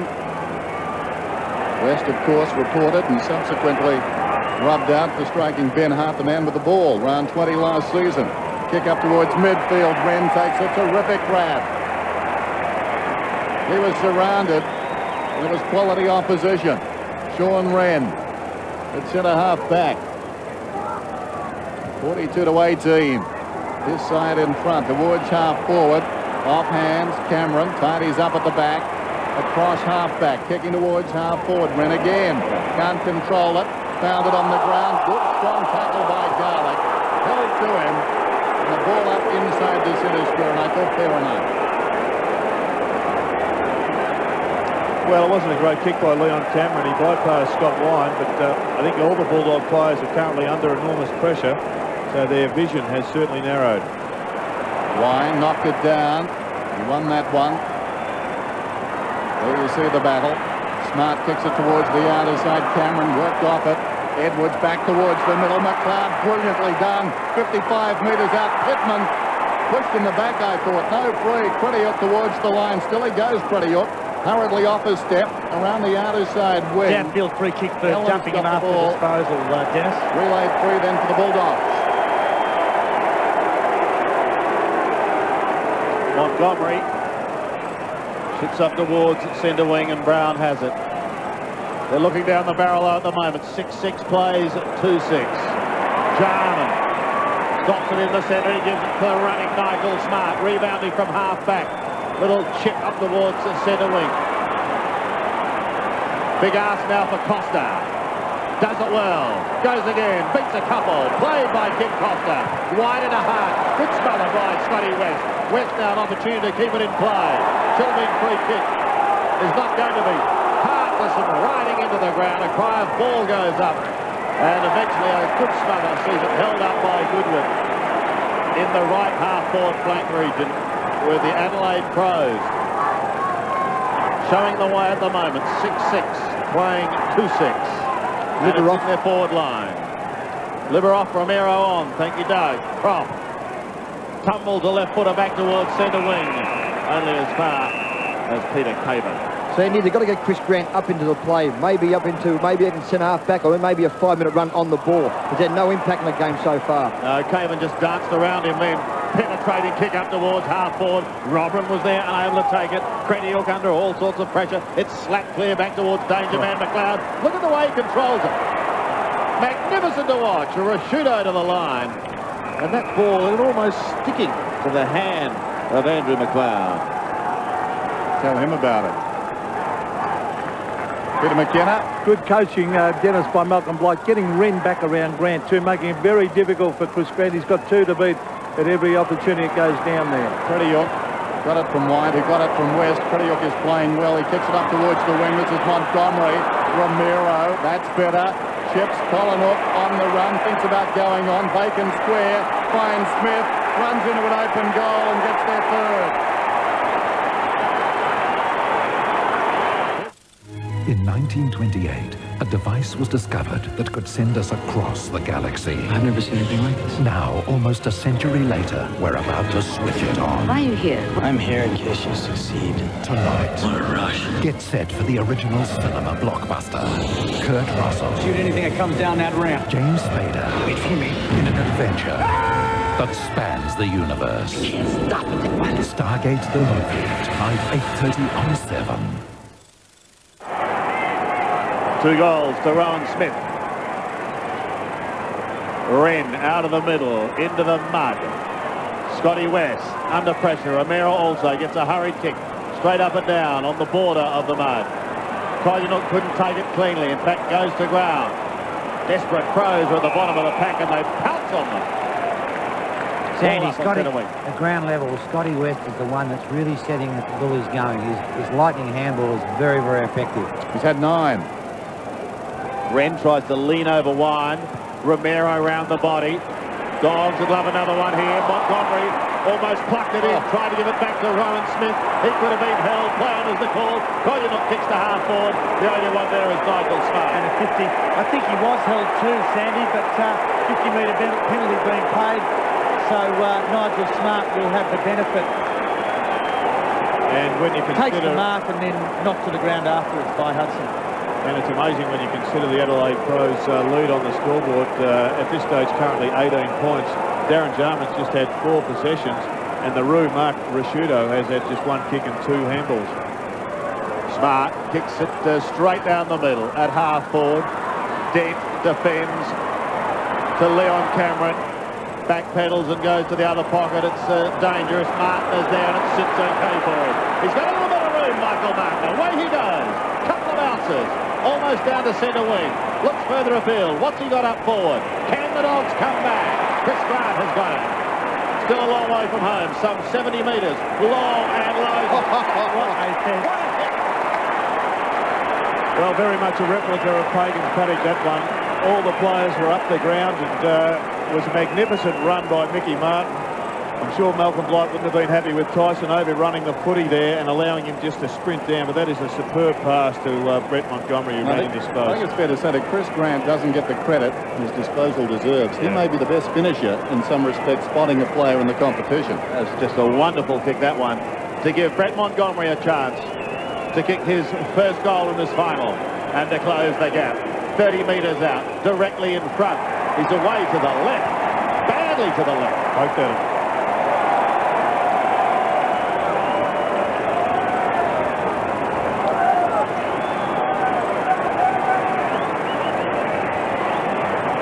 Bickley to bring it back in. High towards the outer side. Good for the Crows, 2-on-1. Smart, the big leap from behind. Waiting in front, Dent hurriedly away. This is Martin, 55 metres out. Back towards full forward. Dogs looking better. Montgomery, Smith. Eventually it comes to Caven. Caven breaks away, swings it out wide. Into the path of Tyson. Tyson confronted. Got by Collinhook. Kicks it up towards the wing. McLeod too much carry. Garlick got fingertips to it, coming through his prop. Knocked at the Bulldogs' way. Taken by Romero. Scotty West, 13th possession. Long down towards full forward. Watch for Grant. Bounces off his face. Going over the top and knocked towards goal by Caven. Behind. Almost. Doug, could you talk? Yeah, it certainly hit him right on the head there. He caught it perfect there, Dennis. And Lily, matter of fact, took the mark there. A bit unlucky maybe not to get the mark, but he only had 2 cracks at it. Keep your eye on the ball. That was a close-up. Just watch Ben Hart kick out here. The last 3 occasions he's been well over the line. Just watch this. Well, why doesn't the umpire pick it up? Yeah, it's got to be over the line. You're telling stories now. Straight resorted to that. Wren couldn't take it. Neither could Smart. His foot's not allowed to touch the line.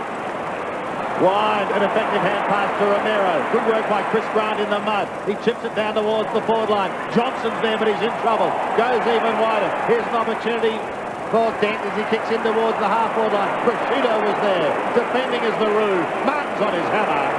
He asked the question, and the umpire says, no, let's throw it in.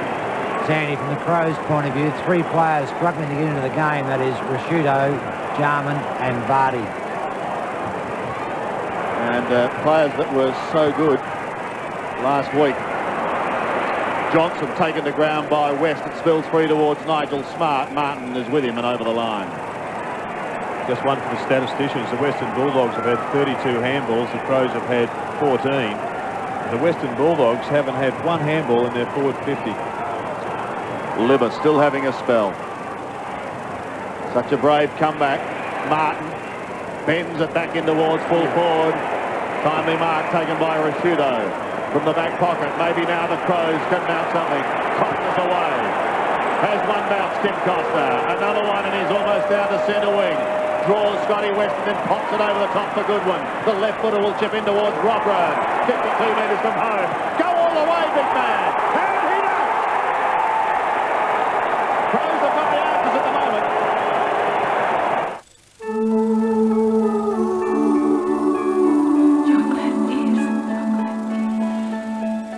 Chocolate is chocolate is chocolate is chocolate is chocolate. Chocolate is chocolate.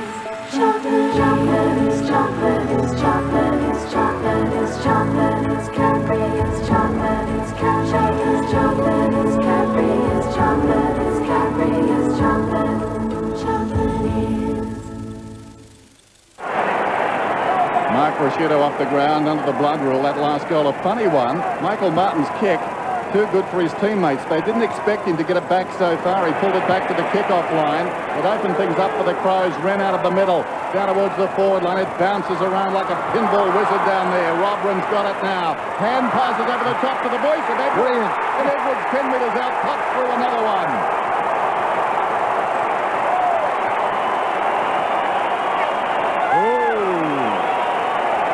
That's just brilliant football there by Matthew Robin there once again, Jared. I mean, his hands, he was caught on his wrong side of his body. He was going to go to the right-hand side, which of course is a natural right footer, and his vision was just absolutely brilliant. Saw Tyson Edwards on his own, and the handball was spot on. Maybe once again, you know, Chris Grant is starting to get back into this game for the Western Bulldogs. He may be not going to centre-half back to play on the dangerous Robin, who's been outstanding. Chris Grant has gone down to full forward. Rowan Smith has moved out to centre-half forward. There's the Roo off with the blood rule. Top one in the Snoz. 3 goals to 1 in this second quarter in favour of the Adelaide Crows. Wren again jumps early, but he's over to poke it down to the half-forward line. Jarman applies a rock-like tackle. Sandy, Prosciutto off with the blood rule, as Dennis called it. Blood nose, he's being patched up at the moment. Still in the middle. The Crows very, very handy leaders at the moment by 28 points. Wren, wide. Goodwin there also. One by Wren. Pushed down towards half forward and slapped towards the danger man, McLeod. Tried to sweep the hand pass out, taken by Smith. This is dangerous because Hart's leading in the race. Martin's on his hammer now, but Hart can keep it in play. He needs support. Twisting little ball goes against Tyson. Coming over the top. Oh, great dash shot here by Bickley. Chips it in towards full forward. Rintoul was there. Couldn't take the mark. Look at the pressure being poured on this Western Bulldogs defence at the moment. And look at the Crows players going over, encouraging each other, saying this is the way we're going. This is the way we're heading. And Matthew Croft and co are finding it tough. Still in the left forward pocket for the Crows. Wren gets front spot. Twists, turns, bends one back. This would be sensational. But he goes right across the face. We'll have another throw in, this time in the right forward pocket. Sean Wren having a good term now. The Bulldogs got within 16 points. Adelaide, 2 quick goals. Suddenly accelerating away once more. Wren and Wind. Wren down behind, exposing the goal face. McLeod to Vardy. Vardy goes in and kicks another one. His second. You can get it talking. You can get it walking. You can feel it coming on about 4. A hard-earned thirst needs a big cold beer. And the best cold beer is Vic. Vic Bitter. You can get it lifted. You can get it shifted. You can get it any old how. Matter of fact, I got it now. Vic Bitter. Centre bounce once again. The Adelaide Crows flying at the moment as West tries to belt it out of the centre for the Dogs. Martin's away. They need something. They've got to find something. Here's Hudson chipping inside 50. This is going to be okay. Brad Johnson can go all the way.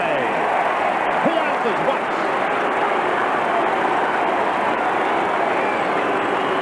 First goal to Brad Johnson in this his 100th game. But there's a heck of a lot more work to do yet. And that was an outstanding rebound goal there from Brad Johnson. Just to follow him from the centre bounce. You'll pick him up there, number 6. Smart hands there by West. Off goes Johnson. He starts to get a snip. He knows he's going to get on the end of this one. That's a great kick by Paul Hudson. And great running midfield work there by Brad Johnson to kick a goal that keeps the Western Bulldogs in touch. Well, it's been a bad weekend for Dreams. Melbourne losing last night. The Bulldogs in trouble now. Pittman comes over the top. Jarman stood his ground. Goodwin inside the centre circle, unloads. Gains about 55 metres. Ellen, intent on destruction, knocked it down in front. This is James about 35 metres out. Pulls it back. It's bending around. Oh, if you don't mind. They're going goal for goal at the MCG. Speaking about Dreams, Dougie's having a nightmare at the moment. I tell you what, that was an absolute rip snorter of a goal there by young James. Where did that one come from? Well, out of his right foot. Then yeah, it was I tell you what, this is a great goal, and somebody who is living a dream is Matthew Robin. He is having a game that I think all players would love to have under their belt. He is slaughtering them across that half-forward line at the present time. Take nothing away from Croft. He's also, I think, been far more competitive since he's been onto him, but this box will be very concerned at the present time. They've got to find some players to stand up and reverse the balance at the moment. They're a class team, the Crows. Margin now to 34 points. Pittman doing the ruck work. West at the bottom there. That was Scotty West. Tries to poke it out towards Martin. Gets his kick away. Up towards right half forward. Chris Grant. Can't get into the play at the moment. Got to tackle again. And goes again. Well done. Out comes Rowan Smith. He's inside 50. Can Smith emulate James? Montgomery! Yes. Montgomery! Plays on! And goes!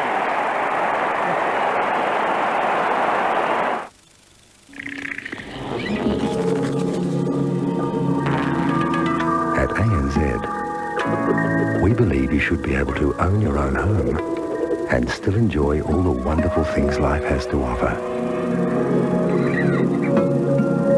ANZ Home Loans. Now you can have a home and a life. Call 1-800-035-500.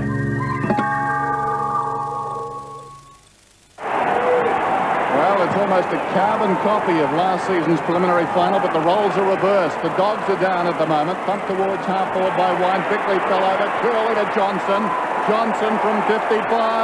It's another one. It is raining goals. I'll tell you what, Jared, of course, started with Luke Darcy in the centre. He's been very good. Took the words out of your mouth properly. Exactly, Dougie. It's, he has really won the last 2 hit-outs decisively, hasn't he? Yeah, he certainly has, Jared. And there he is once again, Big Darcy, getting the knock out of the centre there. Of course, against David Pittman. That man, Brad Johnson, was fairly quiet in the first term. Now he's kicked 2 goals this quarter. Interestingly, Doug, the runner has just told Scotty West to line up on the opposite side to Luke Darcy so he can get that decisive knockout that he seems to be getting all the time. I gave it to White. It was Darcy in the centre square. Thumped it down towards half forward last time around. And Darcy's in the thick of things once again. Romero's there also.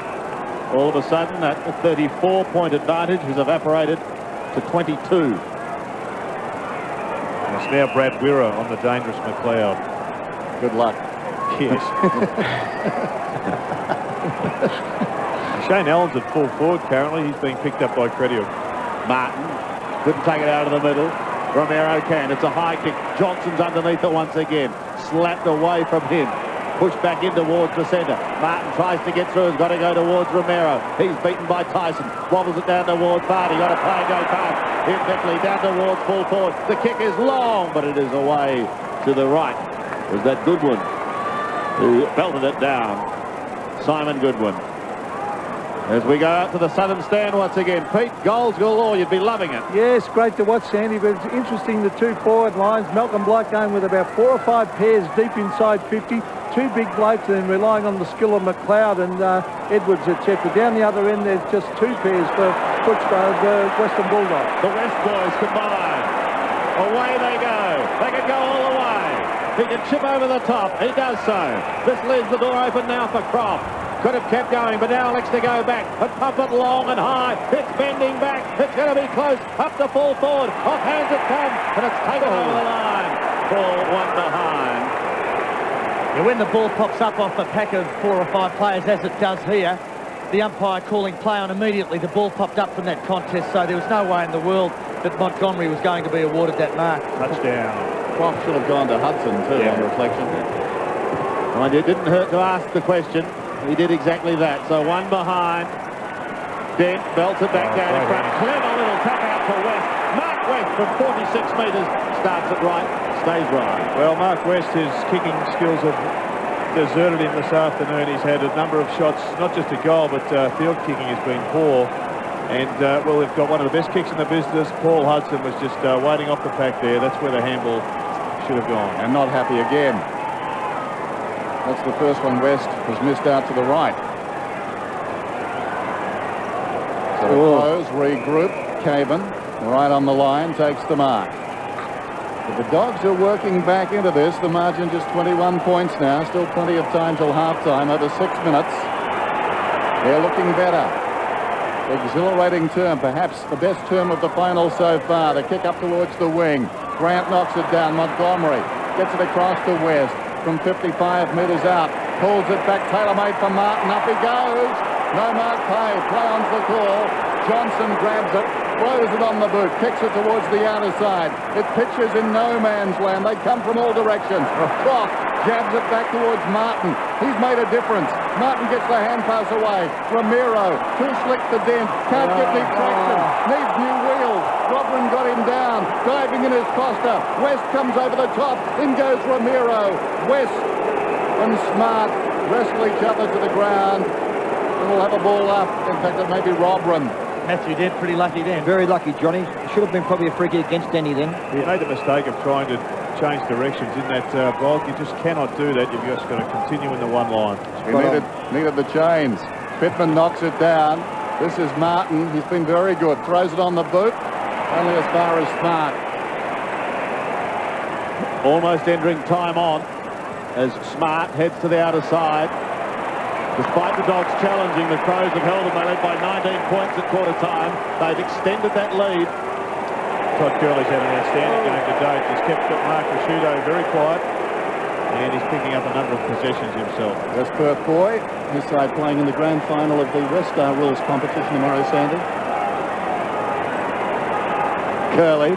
You're chatting to yourself there. I was. Montgomery. From the middle. Goes in towards half forward. The lead of Grant at the back, unable to take it. Pittman leaves it for James. He was unsuccessful. Shane Allen tries to lock it up. West is there also for the Dogs. Mark West sees it over the line. Doug, I thought I heard you call in the warm-up or when they ran out that Vardy was favouring that leg of his. He definitely is. He's definitely limping. He looked that way, Curls. Collier is on the ground for Curley, and he's going to get a nice little bonus here because the ball's come straight to him. Steve Collier looks towards Mark West. He's got it just outside 50. Collier drops down into the pocket. West ignores him. He goes for home. It's high and it's long. It's over the top. Played on. Not paid, but now the goal is there. It's going to be kicked by Hudson. This life-threatening stunt is being carried out by professionals. But Sunday night at 6:30... Would you give that a go for $100? Ordinary people are dared to do the extraordinary. Who Dares Wins, 6:30 Sunday. Then at 7, it's the cock-ups and clangers you love. Join Belinda Emmett for the freshest goofs. Hey, buddy. And all-star fun. Oh, you are joking. The all-time greatest bloopers, 7 o'clock Sunday on 7. Well, confidence is a funny thing. He did miss that set shot from about 15 metres out to start the game, and maybe that worries him. It's playing on his mind. Ramiro dragged down, but Montgomery wanting to play on at every opportunity. There's Brown waiting to come on. Connell across the way also, waiting his chance. West, who's been wonderful, knocks it out of there. Ramiro getting busy. And West goes after that one. Mark West missed it. James hurriedly across the body. Bounces down towards half forward and Jarman. In goes West again. Johnson over the top. Goodwin couldn't control it. Scotty West digs it out. Collinooks away. His side trailed by 15 points. He runs around the outer side. Chips it across to Johnson. Johnson 60 metres from goal. Flirts with the idea of going on. Ramiro runs to space. Ramiro pulls it back untidy towards the middle. Wirra taken front on. Is he holding the ball? No, says the umpire.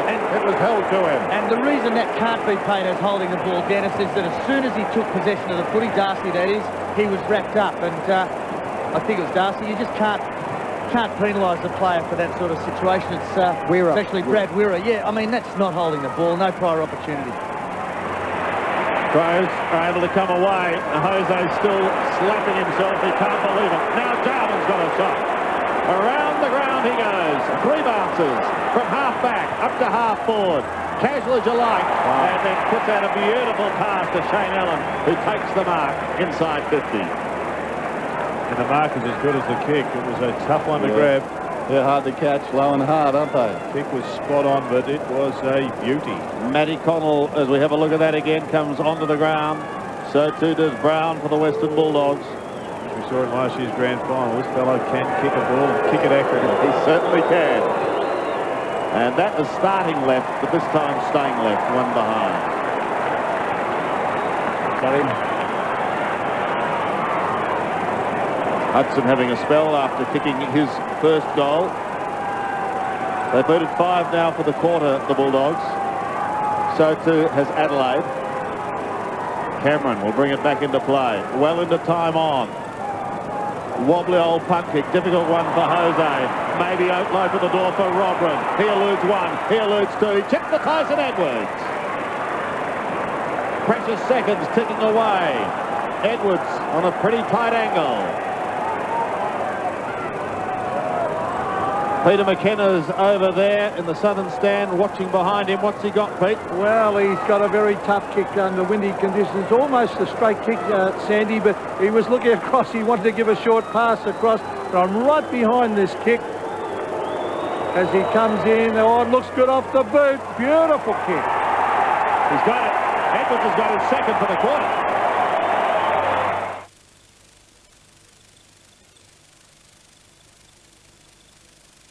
One that the Bulldogs didn't need and the one that the Crows desperately needed. And when you consider it came just after the Jose Ramiro miss kick, which was going to set them up for a pretty easy shot at goal, one suspects, it's a double whammy blow to the Adelaide Crows, who have regained the ascendancy just before half-time.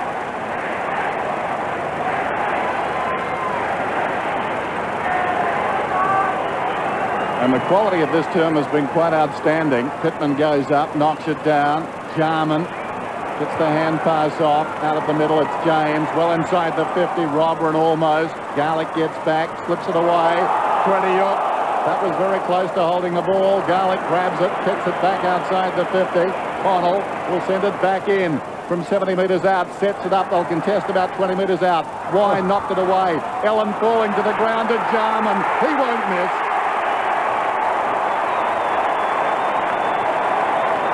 Crows meeting every challenge.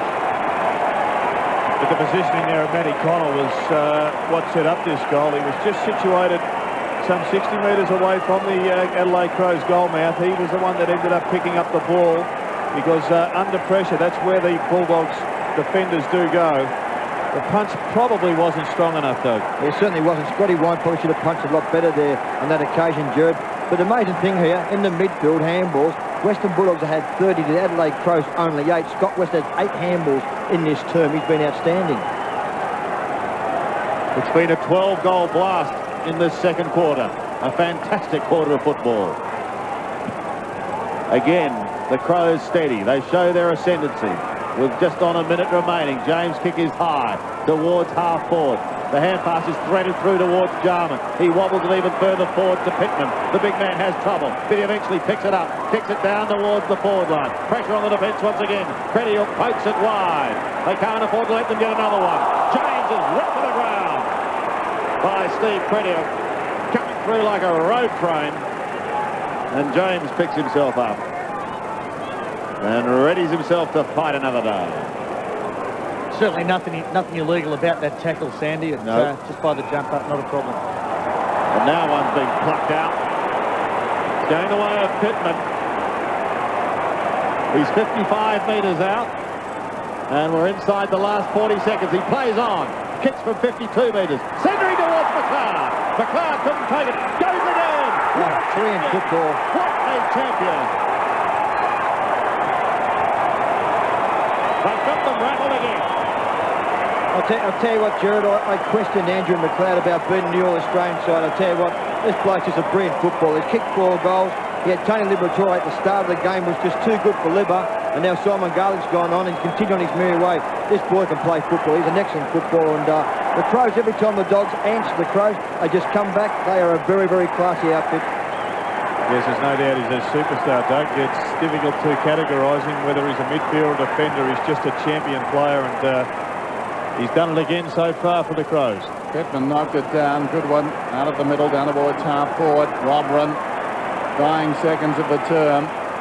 It's at right half back for the Dogs. Dent's got it now, and that's been the story in this term. Every time the Dogs have come at them, Adelaide have found something extra. Romero over the top to Croft. That could have broken the Bulldogs' spirit here. Who knows? There's the half-time siren. And the Western Bulldogs with a lot of thinking to do. This season, when they've trailed at half-time, the Bulldogs, they've won 5 of 10. The best in the league. And they'll need to dig deep now, and he knows that, Terry Wallace. And we saw one of the problems just moments before. McLeod has been wonderful. Andrew McLeod with 4 goals. And Malcolm Blight thinking back-to-back. Maybe it just flickered through his mind. Still some football to be played here, of course. That was a great term. Sean Wren, in the first 15 minutes or so, the architect of so much for the Adelaide Crows. Dennis, the Dogs booted 5 in that second term, and we thought they were going to come back, but the Adelaide Crows were sensational. McLeod booted 2 in that quarter, Edwards booted 2, Siegel, Stafati, Robert, James and Jarman. 19 points was the margin at quarter time. At half time, the margin is 34 points. This 7 News Update is brought to you by Colonial. Good afternoon, and the Crows hanging in there nicely at the MCG. At 6 and 7:90 News, we'll talk to the players. Coach Malcolm Blight and Cornsey will dissect the game. Also at 6, the world's worst ferry disaster, as many as 400 missing. Vandals go on anti-election sprees around Adelaide. And expelled Aussie cyclist Lucy Tyler-Sharman arrives home still full of spite after being booted out of the games. Nobody knows news like 7.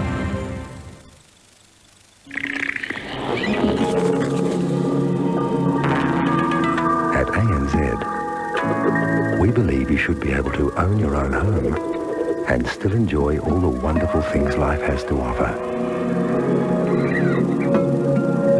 ANZ Home Loans. Now you can have a home and a life. Call 1-800-035-500.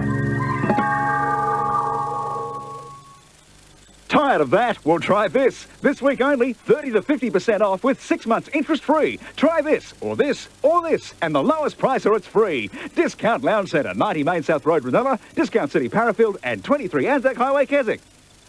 If you're looking around for home improvements, set sail for your nearest Bunnings store for the lowest prices every day.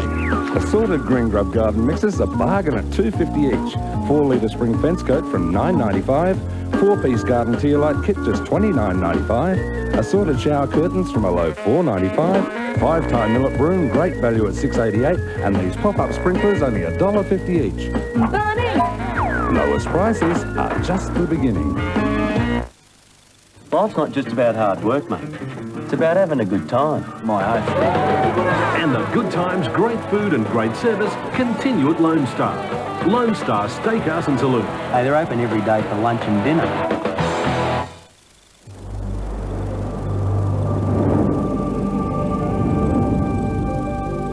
Come 2000. The Olympic torch will start its journey from Athens to Australia. When it reaches our shores, thousands of everyday Australians will have the opportunity to carry it. And nearly every Australian will have the chance to see it. The Sydney 2000 Olympic Torch Relay. Another example of how we're helping the dreams of Australians come true. AMP? AMP.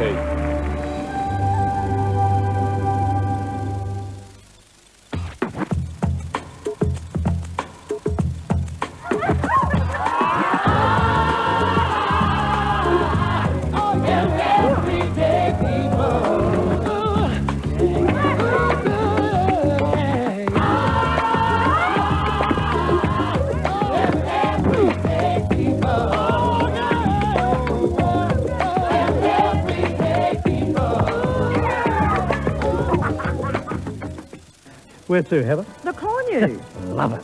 5,000 brand new rugs, half price. $12, $39, $99. Only $179. Now come and see who really sells for less than who. Half-time here at the MCG in this first preliminary final. The margin was 19 points at quarter time in favour of Adelaide. Well, they've stretched that at half-time to 34 and they've said, catch us if you can. The Adelaide Crows looking to make it into back-to-back grand finals with Malcolm Blight. But we've still got a half a footy to go, and as we know, it is a funny old game. Mitsubishi have been marvellous sponsors on 7 this year. They've given us some wonderful moments, haven't they, with their Mitsubishi great moments, and now they're giving you some wonderful opportunities in this competition. Mitsubishi Motors presents Grand Final Memorable Moments. Vote for your favourite moment now. Was it A, Twiggy Dunn's kick to force a draw in 1977? B, Wayne Harms's miracle tap into Sheldon in 1979? C, Kevin Bartlett's bag of 7 in 1980? Or D, Gary Ablett's record 9-goal haul in 1989? You be the judge for a chance to win a magnificent Mitsubishi Magnus Sports V6 worth over $37,000 with the gearbox that allows you to select automatic or sports mode, plus air conditioning and all on-road costs. Pick the moment with the most votes and you'll go into the draw for the Mitsubishi. The winner to be announced on Sports World the day after the grand final.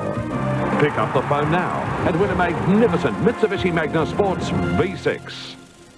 Yes, you can be a winner right here on 7 anywhere around Australia. And speaking of winners, well, Name a Game has certainly become a winner, hasn't it? If there's any game you'd like to see, then simply dial this number. It is 1-800-035-665. Just watch them when you want to. No commercial breaks.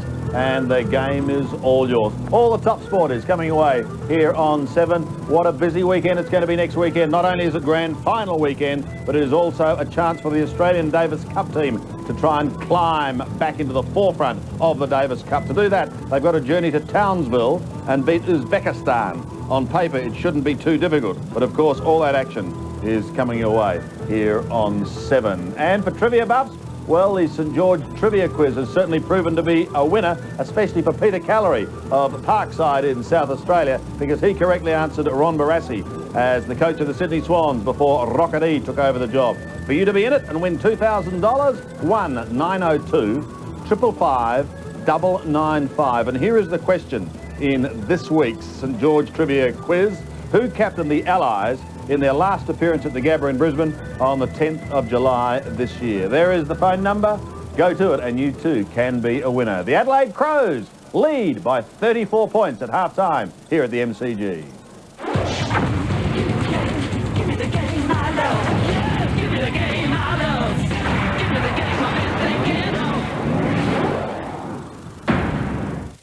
We're not being judgmental here on Peter Vardy. No, exactly right. We're not being judgmental because what he did for the Crows was magnificent. We're having a philosophical argument. If he hadn't had the needle... He can't play.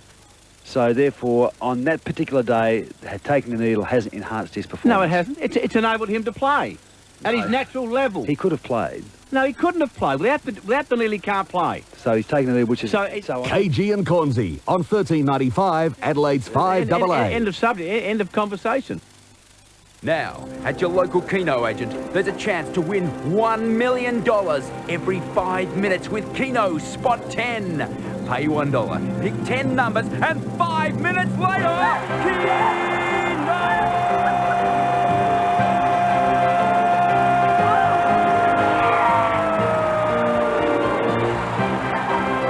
Remember, there's $1 million to be won every 5 minutes in Keno! The lights are going out. The lights are going out at Crazy Dave's $1 Million Warehouse Sale. Yes, Adelaide's biggest lighting importer and wholesaler is quitting his entire stock of quality lighting at even less than his normally low discount prices. Over 5,000 light fittings, local and imported, in all Crazy Dave stores. Crazy? You bet. But every light is going out below, way below the normal ticketed prices.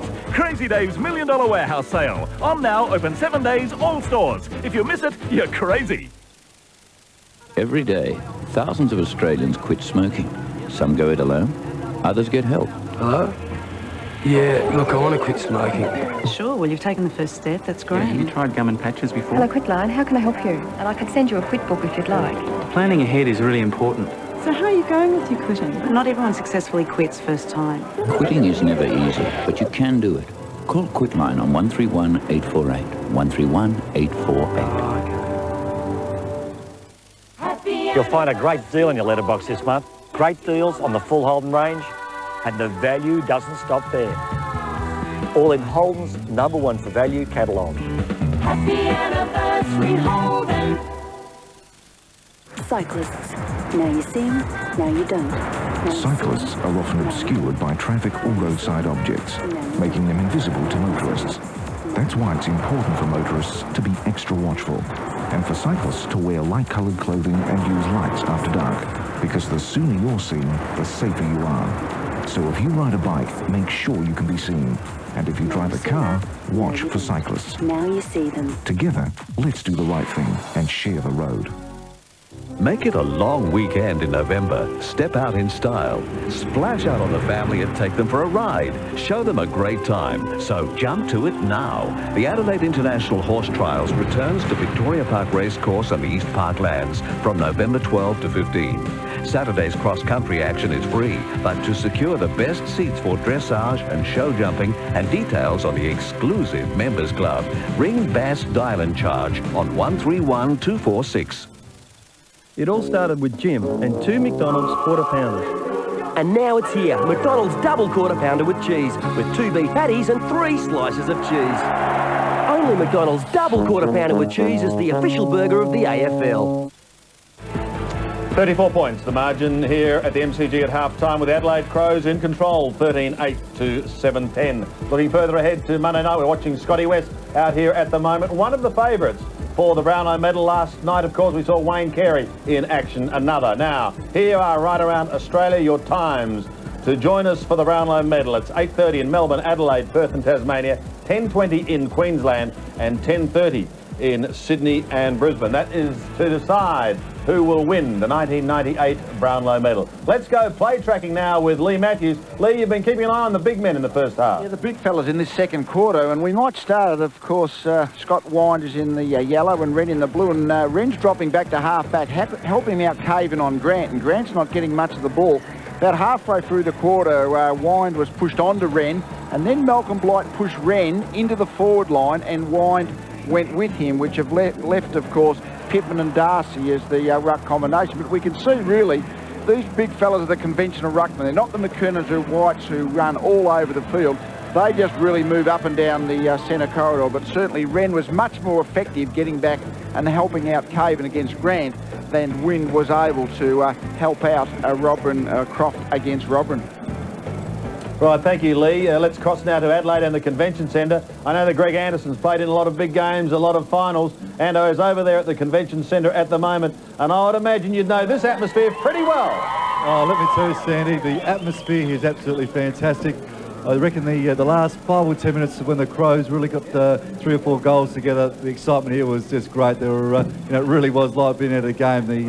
They've got the kids screaming, the parents up on their seats, a lot of waving every time a goal's kicked. They're feeling very, very confident, obviously. I mean, all the players are playing well. You've got Vardy, McLeod, Johnson, Manny Robin's been sensational at centre-half forward. Yeah. Dave Pittman also, and of course Sean Redden really dominated that second quarter. Greg, have they surprised you? Because this is what, their 4th week on the road.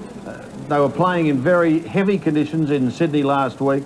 Few sore players, and yet they look as though they're the side that is playing with a week's rest. Well, it has surprised me just to see the margin, what it's blown out to be. Yep, you're right, they played under heavy conditions last week. Footscray had the week off, yet you know the team performance with Vardy, McLeod, Robin, Wren's really given them first look of the ball. And I think that's been the key. Pittman and Wren have really given them first look of the ball.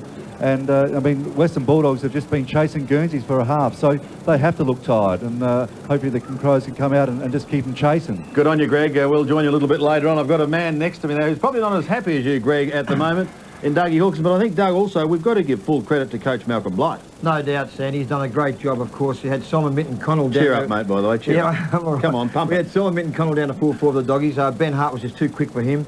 And I suppose when I say the mismatch was no doubt Rowan Smith was playing on Matthew Robert just too long. Maybe 12, 15 minutes on him. Who, if he kicked straight, Sandy, could have kicked 4 or 5 goals. Here's some of the match stats now. Here's the kicks here. The Western Bulldogs, 96 kicks to 91, and the 35 points down, of course, the Doggies are at half-time. Handballs, 53 handballs. We did talk about the midfield handballs there. I think the Doggies are around the mid-30s in that second term. And, of course, it was mainly through Scotty West, had 8 or 9 handballs in that second term himself. Look at the tackles, Doug. They've doubled them, 28 to 14. Well, I think, Sandy, you mentioned in the corner, of course, Jared Healy mentioned as well, as Dennis did as well. But their intensity on the Western Bulldogs has been outstanding. Their tackling, their harassment has been absolutely first class. Not only midfield, but forward line as well. They finished well, your old side. They're 34 points down at half-time. Can they come back? I think they can, particularly if Chris Grant can get back into the game. He's been very, very quiet, been well held. But if he can get back into the game, the Doggies still have a bit of a chance. Woof, woof. On that note, we'll leave the kennel and take a break. More shortly, it's the Crows by 34 points at half-time. Give me the game I love. Give me the game I love. Give me the game I've been thinking of. The easy way to add a little class to your garden. The swan will emerge before your eyes. And create a mouth-watering brunch in only a few minutes with Ironman Guy Andrews. This is absolutely beautiful. Better Homes and Gardens at 7:30.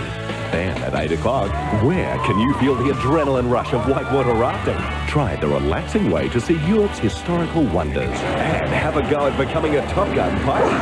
The answer's simple. The great outdoors. After Better Homes and Gardens, Tuesday on 7. If you're looking around for home improvements, set sail for your nearest Bunnings store for the lowest prices every day. 9.6 litre plastic buckets, a bargain at 87 cents each. 2 litre feed and weed, just $5.95. 600mm pine shelf kit, great value at $9.95. 450 gram Sally's No More Gaps, $4.10. Garden secateurs, a low $3.95, and this click 3-metre extension cord, only $3.65. Bunnings! Lowest prices are just the beginning. Toyota Hilux is better than ever. It's more spacious than ever. The Goa safety body makes it safer than ever. The 2.7 litre engine makes it more powerful than ever. And naturally, it's as unbreakable as ever.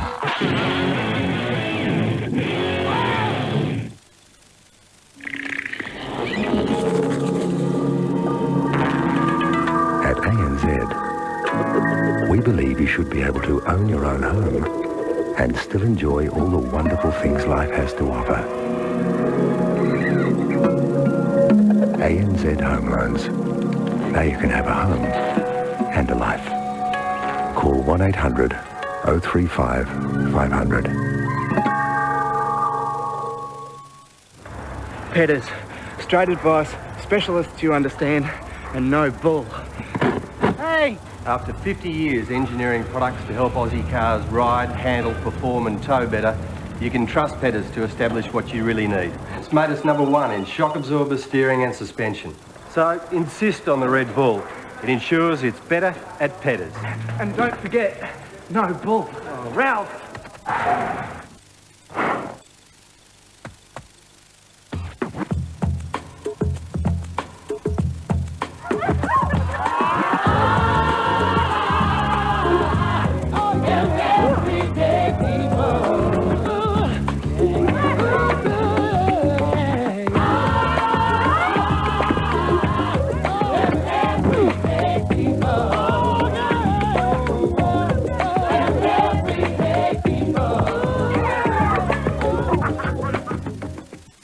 100% Australian grain-fed beef, slow-cooked in a unique process, then seared on the char grill. For the best steak in town, it's Hog's Breath Prime Rib. A different style for every day of the week. Hog's Breath Prime Rib, the best a steak can get. How would you feel if you found out you could have paid less for your new or used car someplace else? Come to Jarvis Ford. We've got lots of cars at low prices. A grand final berth at stake. This is the third quarter of preliminary final action between the Western Bulldogs and Adelaide. Well, the Crows have made it fairly simple. They just said, catch us if you can. They led by 19 points at quarter time, 34 at half time, 38 plays 7-10. 7 Sports hope you're enjoying this match in the 1998 Coca-Cola AFL Premiership season.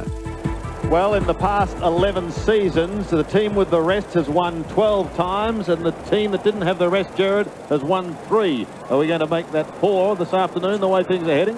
Well, I think we probably will, Sandy. Generally, that statistic just proves that the side that has the rest has earned that position because they're a better side. I'm not sure that's the case here today. Let's go down to the boundary line to Terry and Curl. Gentlemen.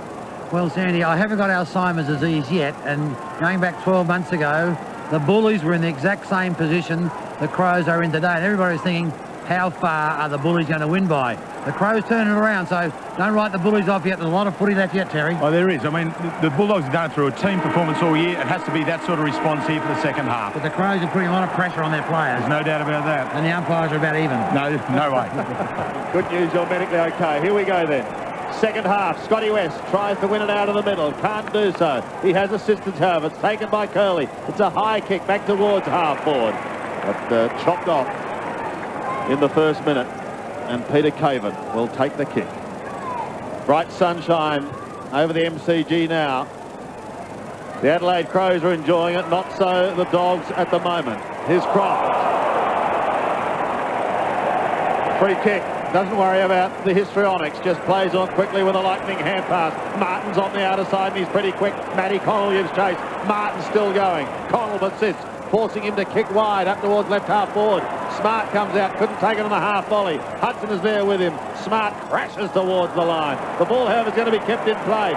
Bickley does well to pop it over the top. Vardy gets a horrendous bounce. Peter Vardy goes again. He's like a road train. Gets the hand pass clear. Connell from a standing start. Pumps it high. Back towards McLeod. First goal so important. Liberatore starting the second half on the ground. Put his teammate under the pump. Libber's still having a chat. And there'll be a ball up on the outer side. As Curl said this time last year, the Dogs looked home, and when that man Liberatore leapt into his teammate's arms, only to see a point signal, the Adelaide Crows had different ideas. This time it's Hart. A high kick. Back towards half forward. This is Leon Cameron. Short one. Releases Johnson. Run down from behind. Gets the kick away down towards full forward. The numbers favour the Dogs on their feet. The bounce, though, favours Goodwin. Slips the hand pass away to Hart. And away come the Crows around the outer side. Hart the short one. Bickley running back takes the mark. He's at right half back.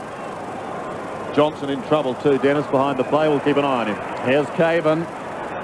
Edwards. Is it Connell? Connell gave it back to Caven. Caven from the wing down towards half forward. It pitches well inside the 50 and runs on. Wine slaps it back towards the goal face. McLeod, well, needed a bit of luck, didn't get it. Tried to knock it across to Pittman. That would have been a magnificent team goal. The bounce favoured the Dogs. Gave them a second chance. There's Kane Johnson back on his feet. Seems to be okay. 86 Adelaide, 52 the Bulldogs. The Crows deep in attack. McLeod lurking off the pack, no body on him. Loose ball around 5 metres out. Liberatore, West, tried his heart out, kicks it around the outer side. Wren and Darcy. Bounce favoured Wren, taken by Costa. This is Hart, back towards the middle. Coming on the lead is Edwards. In close attendance there was Cameron. Crumbs came to Robran. Croft left it behind against the flow. James stopped it effectively. Robran gets the hand pass to Rasciuto. Rasciuto goes down towards the pocket. Pittman's in front. Brought it to ground. McLeod tracks it towards the line. Down goes Pretty. A boundary throw in. Western Bulldogs forward line looks like they've got Rowan Smith and Paul Hudson playing in the goal square. Hudson being picked up by Nigel Smart, and Kane Johnson has a job on Rowan Smith. And Lever's back on to Andrew McLeod and Curley back onto Jarman. How long can they hold out Adelaide? This Dogs defence. Romero goes wide. Rashudo is there with Scott West. And another throw-in.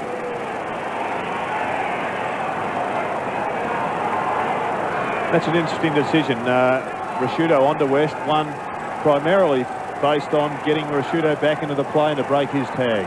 Romero written into the ground by James, and umpire Darren Goldsmith ignores the pleas of Crows players. The ball. Goldsmith wearing 32.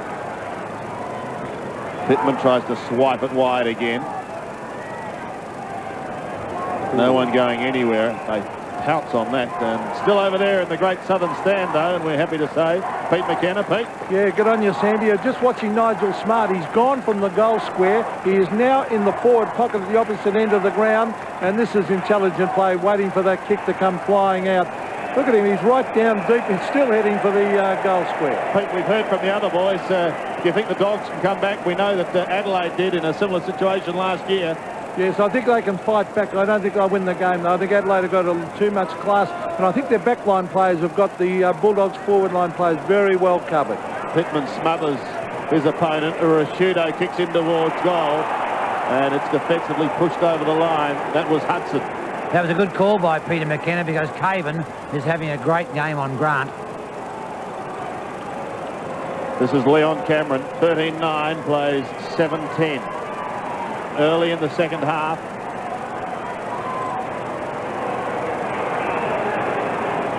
Cameron called to go. A stammering start. Eventually he's away to Scotty West. To Johnson. Back to West. Around the outer side he goes. 21 possessions now for Scott West. Liberatore towards half forward. Falling short of Grant, though. Good one. Uncontested eventually. Plays on. This is Caven from half back. Rebounds towards half forward. Robran was interfered with. No free. Johnson the crumb. Comes away from half back. Kicks it down towards half forward. Wren works his way in front. Hit the ground running, the big man. Gets it across to Smart. Smart arches the back. Gets the hand pass away to Connell. Connell a probing kick inside the 50. Pittman, great contest. Got a fist on it. Vardy missed it. Away comes Martin. Little chip pass out wide. Johnson again. The escape valve. He's at right half back, looking down the ground, nothing happening. Players backing off. He must have run 25 metres. Kicks towards half forward. Montgomery hasn't got the ball. He'll get the free kick. Montgomery, 75 metres from goal. West wanting it in the pocket. That's ignored. Goes to a crowded centre.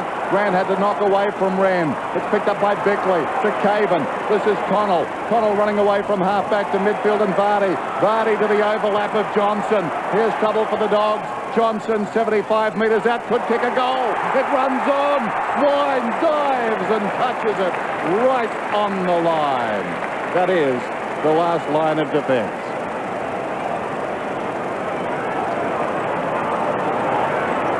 Yeah, this is certainly a captain's effort, Dougie, isn't it? I mean, Scotty Wine about that, showing so much. I think Curls hit on here before. This is where Chris Grant now has got to put the hand up and say, listen, let's grab this game by the scruff of the neck. Cameron goes to Wine. He plays on to Martin, tucks it under his arm and sneaks away from Pittman, comes wider to Curley. They want goals, the Dogs, and they want them badly. Century kick in towards half forward. Well spoiled, and look at the Crows' defence. It's Nigel Smart tidying up to Robran. The Dogs forwards on the ground at the moment. They're slowly picking themselves up as Matty Connell blasted in towards Shane Allen. Just a fraction too far for him. Credior on half back. Looks towards West. Kicking goals has been their problem, the Dogs. He goes down towards left half forward, and the ball is with Matthew Croft. Played every game this year, Croft. In towards half forward, towards Chris Grant. Montgomery is there as well. Neither are going to get a clear run at the ball as those Crows defenders pounce on that ball like seagulls over a leftover sandwich. Sandy, it's a real tug-of-war down here. They're just pulling at one another. They just can't, neither side can get an edge in this quarter. You get the feeling that this next goal is just so important. The Dogs, who need a bad lift, and should the Crows get the next one, we could be saying goodnight to the folks, Gracie. Doug, I just think that Chris Grant would have a greater opportunity of having a bigger influence on this game at full forward right at the moment. He's got to kick some goals at centre-half forward. Peter Caven's got his measure. The ball's not coming through easily enough for a centre-half forward to dominate and get him in the goal square. One out would be his best chance. You're probably spot on, Jared. Looking for Wren. Connell did well in a tight situation. Garlick feeds it back towards the middle. Cameron runs onto the ball. The Dogs are finding more space just at the moment. He's 60 metres out. He heads for home. Wayward kick. Takes a Dogs bounce by. Hudson had it bounce off his head. Flicks it back to Collinook. Collinook snaps. But there's a kick going to Adelaide. Yeah, it's coming back to Smart. Hudson deemed to have scooped the ball out. So free kick to be taken by Nigel Smart. Here we see Hudson will flick it out the back and lift the ball. Oh, no doubt. That's clearly a throw. The door was ajar. Gavin Dorr slammed it shut. There goes the kick around the outer side. Rashudo on his chest. Quiet so far. Mark Rashudo kicking towards the wing. Oh, good grab, Robran. Away he goes. Look at the spirit in those eyes as he kicks in towards half forward. Smith, an equally good mark. Rowan Smith's at half back and is called to play on now. Romero down towards centre wing. This is the moment for the Dogs. If they can break clear, maybe they can produce something. Martin gets a bad bounce, has to apply the tackle. Johnson copped the coat hanger, gets it off to Goodwin. Goodwin plays on towards Robran. He had a confidence-boosting start, and he's gone on from there. Cameron is with him now. Here's Jarman, cruising the boundary line. A little worm burner in towards full forward. Around goes Pittman, tried to throw it out, and the only person that found it was Rowan Smith. So away he goes again. Runs a long way before having another bounce. Has another one. Almost gets caught. Still going. Still going. Gives it over to Crop. Crop is 40 metres out. Kick the goal. It's tripped alive. He ran the marathon. But he's done it.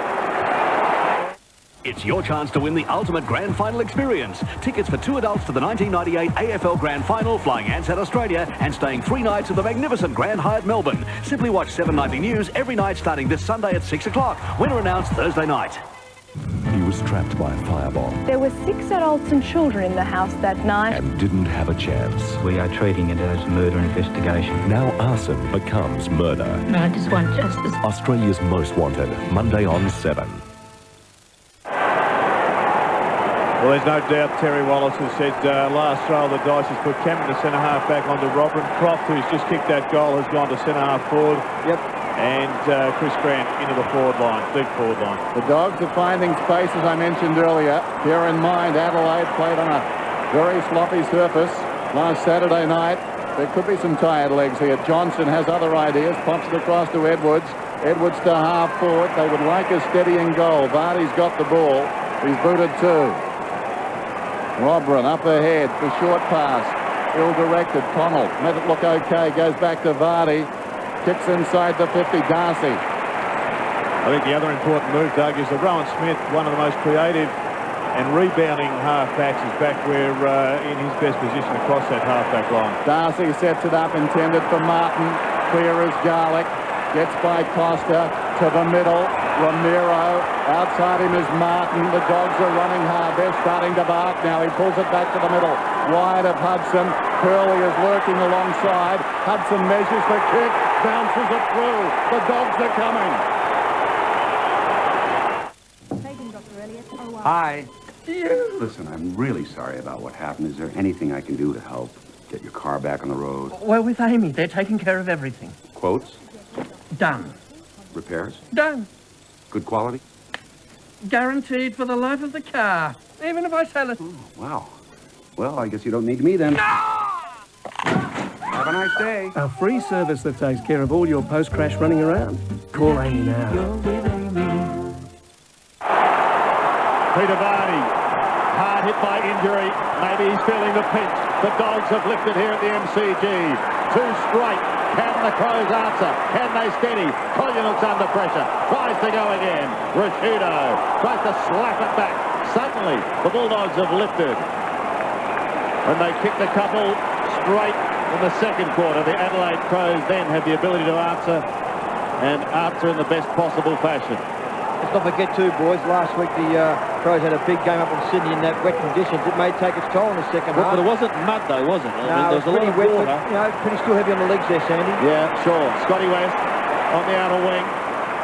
Martin, who's certainly added plenty, runs out of room. And there'll be another throw-in. From an Adelaide perspective, they do need a lift from the likes of Rashudo in the middle of the ground. Let's have a look at Libber and Andrew McLeod entangled there. They also need a lift from Andrew Jarman, and the boys just getting to know each other a little bit there. Yeah, that's only introductions. Speak of the devil. Here's Rashudo. He's got Goodwin blasting through the centre. Has he provided the steadier? It's long. It's bouncing away to the right. And it's a behind. 65 plays 89. 13-11 plays 9-11. 4 straight kicks in it. And Nathan Brown, the 96 Morris medalist, is standing by to come back out onto the ground as Darcy has a height advantage on the outer side of the ground. They need the next one. They've got to start here. Here's the 100 game of Brad Johnson. They won't cut him down. Around Sean Wren he goes. Puts them inside 50. Where's Grant? Oh!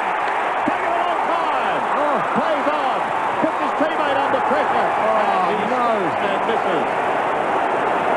Well. Why would he play on?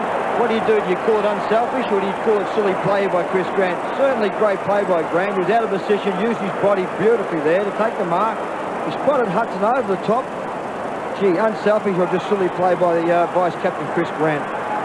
Still, the signs are good. I think Doug in the end, it was just a bad handball. It was. It didn't make its distance there. It was a great mark.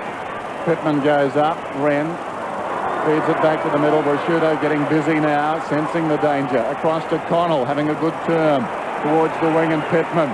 Pittman kicks inside the 50. Edwards had to stretch. He's got it. Plays on immediately. From 52 metres out. What a clever kick. Ellen had hit Crediuk on the numbers and ricocheted away. Cameron gets back. No free kick. No firm contact from the front, Dennis. Ramiro's got it now. Martin is on. Curley also on, and Johnson up ahead. They've got loose men everywhere, the Dogs. Going for distance, Ramiro trying to find Johnson. If it hits the deck, it's all Bulldogs. It comes to Curley. Took an eternity to pick it up. Still he goes. Curley down towards half forward. On the lead is Brown. Martin running past. Garlick running past. They're running harder than Adelaide. Brown, though, ignores all of that. Goes to the middle. Half volley taken by Grant. Was he pushed in the back? Play-on's the call. Ball up about 40 metres out. Well, the Adelaide defence is the stingiest in the business. They've been a great part of the Adelaide team all season, and they're the ones keeping them in this game at the present time, and that's might sound a silly comment given the fact that they lead by 23 points, but the midfield has stopped running for Adelaide. Wren did very well. Got it to James, to Costa, to Jarman. He's on centre wing. Temporarily halting the Dogs' run. Jarman kicks towards Robrin at half forward. They swab him over the top. Romero was waiting down in front. Almost ran into his own teammate there in Scotty West. Just outside the Adelaide Crows 50 and a bounce. Yeah, big blow for the Dogs too. I think Scott Wine's been dragged out of the play. He's been forced to play on David Pittman's been playing very, very deep in Adelaide Crows forward line. 23 points is the margin. Wine with a roundhouse right, slapped it to centre wing. Jarman gets it quickly on towards Eccles, who in turn finds Robrin. Brilliant by Jarman. Outstanding by Jarman. He felt his feet slipping, but he still had the presence of mind to just lay off and get the handball out. Just have a look at this, that. just a flick. Well, that was almost as quick as the one by McLeod earlier on in the day. And just as brilliant. Important kick, this one. He's been very good, Robrin, hasn't he? 9 kicks and 5 marks, and really, from the outset, got early touches. Missed his opportunities early. This is a big kick. A big kick for Adelaide, and he's standing down. He's real smart, Jim. This one day, he was so hungry, he had this idea of taking 2 McDonald's quarter pounders with cheese and turning them into one giant burger. I'm a genius, Billy. I just invented a double quarter pounder with cheese. And now it's here, McDonald's double quarter pounder with cheese, with 2 beef patties and 3 slices of cheese. You should call it a half pounder. Why? Only McDonald's double quarter pounder with cheese is the official burger of the AFL. Malcolm Blight watching this one unfold. It's been a wonderful game so far. Wren worth a kick down towards half forward. Look at this. Look at this. Corners to McLeod. Going at number 5. He's got it, I think. Wait on the umpire. Did it carry? Yes, it did. You can get it jumping. You can get it pumping. You can get it pressing a suit. A hard-earned thirst needs a big cold beer. And the best cold beer is Vic. A long cold Vic. You can get it lifted. You can get it shifted. You can get it any old now. Matter of fact, I got it now. Vic Bitter. Well, interesting scenes here because McLeod was coming off and he's run straight into the runner. And it's virtually been told to go back. So we'll find out from Curls just what transpired there. In the meantime, we go back to the middle with under 6 minutes remaining in this third quarter. Sandy, Terry picked that at that bounce. He said, gee, Libber on McLeod in the centre. I don't like the look of that.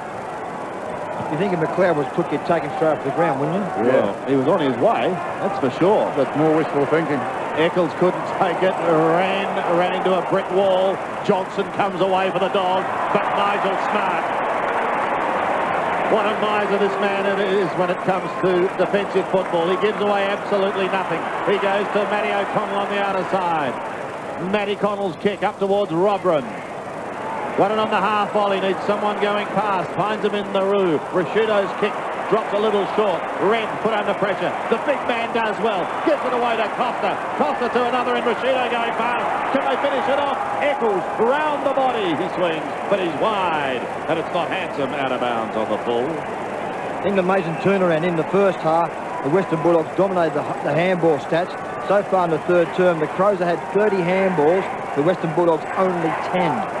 But despite what we see as what would seem as a major challenge from the Bulldogs, they trailed at half-time by 34 points, and currently they're trailing by 35. Wine goes to the outer side, and Pop, by no means a renowned high leaper, but a club champion, has taken the mark. Here's Robran. Here's the pass. Not good. Hudson. Connell could be off under the blood rule shortly too. Curley peeling off half-back on the wing. And again, the Crows meeting every challenge. They've been marvellous. Grant, 55 metres from goal. Montgomery is headed back towards the square. Meantime, it comes to Ramiro. Ramiro from 48 metres. Montgomery goes back. The post is there. So to the boundary line. Out of bounds on the full. Goodwin will get the free. 4 minutes 20 till three-quarter time. Goodwin out of defence. Was that interference? Darcy proceeded to drop the mark. Wren, what a game he's played. High floating kick. Rashudo. West to his own advantage. Taken high surely. We'll get the free. Scott West, outer side wing. His season's high 34 possessions against Sydney in round 20. Having a wonderful game. Around the outer side, Garlick. Nothing came of that. Down goes Bickley. Ball up about 55 metres out from the Dogs' attacking goal. They need at least one before three-quarter time. That face tells the story. Anxious moments now. Wide of the pack, Martin. Centering kick, Montgomery. Timely fist, Goodwin knocked it down. Coming through was Croft. This is Eccles. The youngster comes away from half-back to midfield. James sweeping hand pass. Connell bleeding profusely. Kicks inside the 50. Ellen. Strong mark again on the lead. He's not bad at that. Ellen wants to move it quickly. Kicks from 55. This could be a goal. Long bomb goal, Adelaide. Imagine a land waiting to be discovered. A land of magnificent colour and character. And a land very close to our hearts. This is the outback, the beating heart Tonight, Outback adventurer Troy Dan brings alive the true spirit of the bush. Geez, you got a wild swing there. Nice. With special guest star Teresa Livingston. Isn't that fantastic? It's the all-new series of Outback Adventures, starting tonight, 7:30 on 7. We've got a problem in the middle of the ground. There's a problem in the middle of the ground, and a gentleman is just being taken. Is being taken from the ground, so lock him up. In the meantime, the blood rule comes into play for Matt Connell. I just wonder, Jared, too, I don't want to harp on it, but that hand pass of Chris Grant's, did it upset the momentum of the Dogs at that stage? They were starting to run. Well, they had mounted their best challenge for the afternoon. There's no doubt about that. I think in hindsight, Chris will look at the videotape and say, I should have gone back and had a shot at the goal. That was the percentage thing to do. Although when you're on a roll, the momentum is running your way, the adrenaline is pumping. He wanted to get it on and get it going quickly, but when a goal doesn't result, it's very damaging. Wren again, down to Eccles. He kicks it up towards half forward. They're in full steam now, Adelaide Crows. And McLeod, who has again been a hero, the Norm Smith medalist last year, is kicking for goal number 6 after this run out of the middle. I think Dennis Pagan, sitting in the Great Southern Stand, would be thinking to himself, Wren is now back in form. Thank goodness Corey McKernan showed something last night. But this fellow with the football, who is going to line up on Andrew McLeod, if in fact that's the way the result goes next week? Well, he looks pretty relaxed at the moment, Dennis Pagan. It's going to be a huge week. Grand final week. Starting virtually today, and we'll know the two sides. McLeod has gone for distance. That's coming back. It's coming back, and it's a goal. Sunday, the motion picture blockbuster becomes a Channel 7 television event.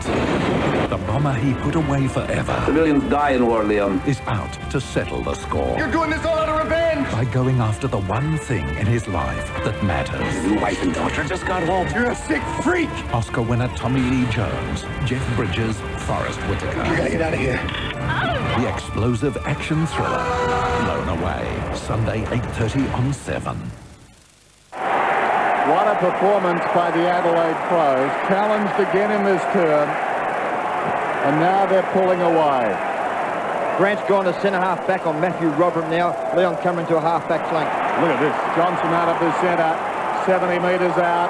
Long kick. It's got the carry. It's another one. Adelaide charging to a grand final.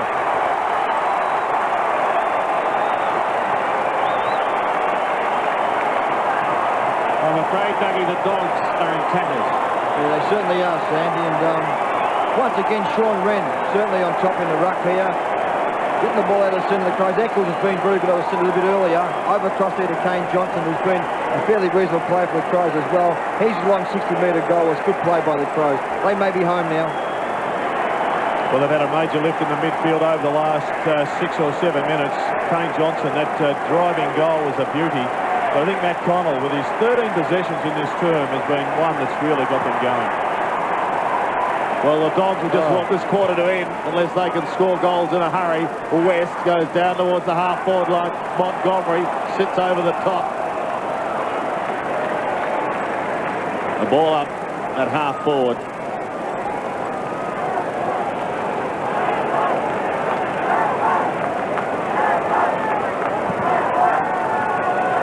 Wind again, slaps it a little closer to goal.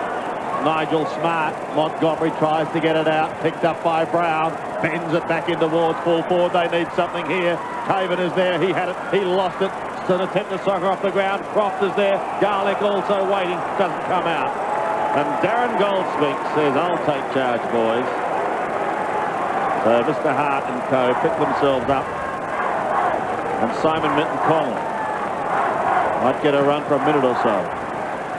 Well, some holding on there, and a snap goes straight up and down from Montgomery. Ryan tries to flick it further, and the end result is one behind. Dennis, I think you called it at quarter time that Wren has got completely on top in the last 2 quarters. Yeah, it's been a wonderful effort. I just feel Jared down at centre-half back to Western Bulldogs. I just felt their back line was always going to struggle against a taller forward line, and no doubt today Matthew Roberts put his hand up. He's been outstanding with 4 opponents now. And also, I think Shane Allen, Doug, is deceptively tall, and he's been a leading forward option for them, and he's done very well. Tyson from Rashudo. Less than a minute till three-quarter time. Edwards finding space on the outer side. Grant bearing down. Good tackle across the line, though. And a boundary throw-in. Clock stops at 36 seconds. Well, again, the Dogs got within 21 points in this term. Suddenly, the margin has exploded. 52. Tyson emerges with it. West. Off his step, a high kick towards the wing. Wren the Magnificent. What a story.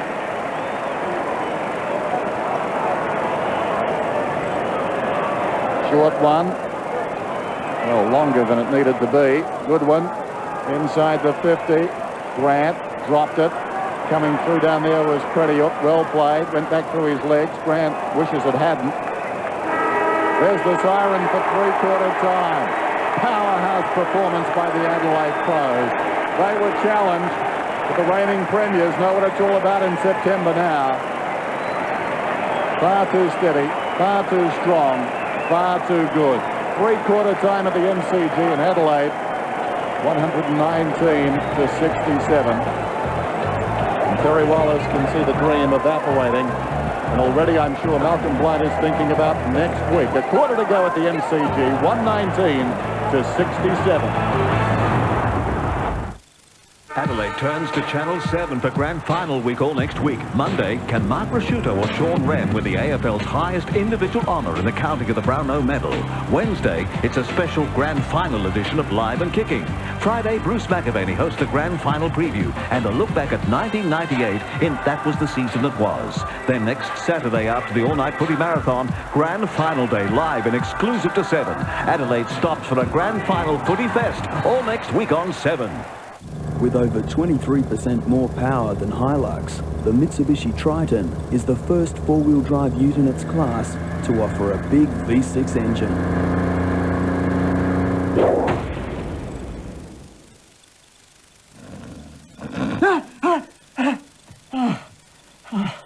I was just dreaming about sudden death. What a horrible thought. Imagine the whole season coming down to one game. One match, one chance. The difference between eternal glory and horrible defeat.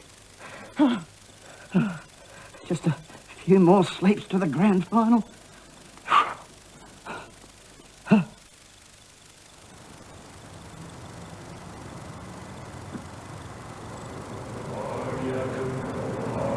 Can you hear that? Hear what? That.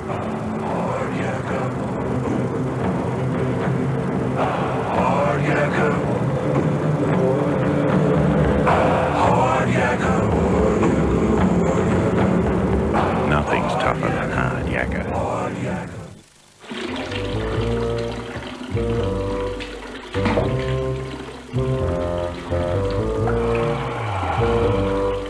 Gas gives you more hot water than you'll ever need.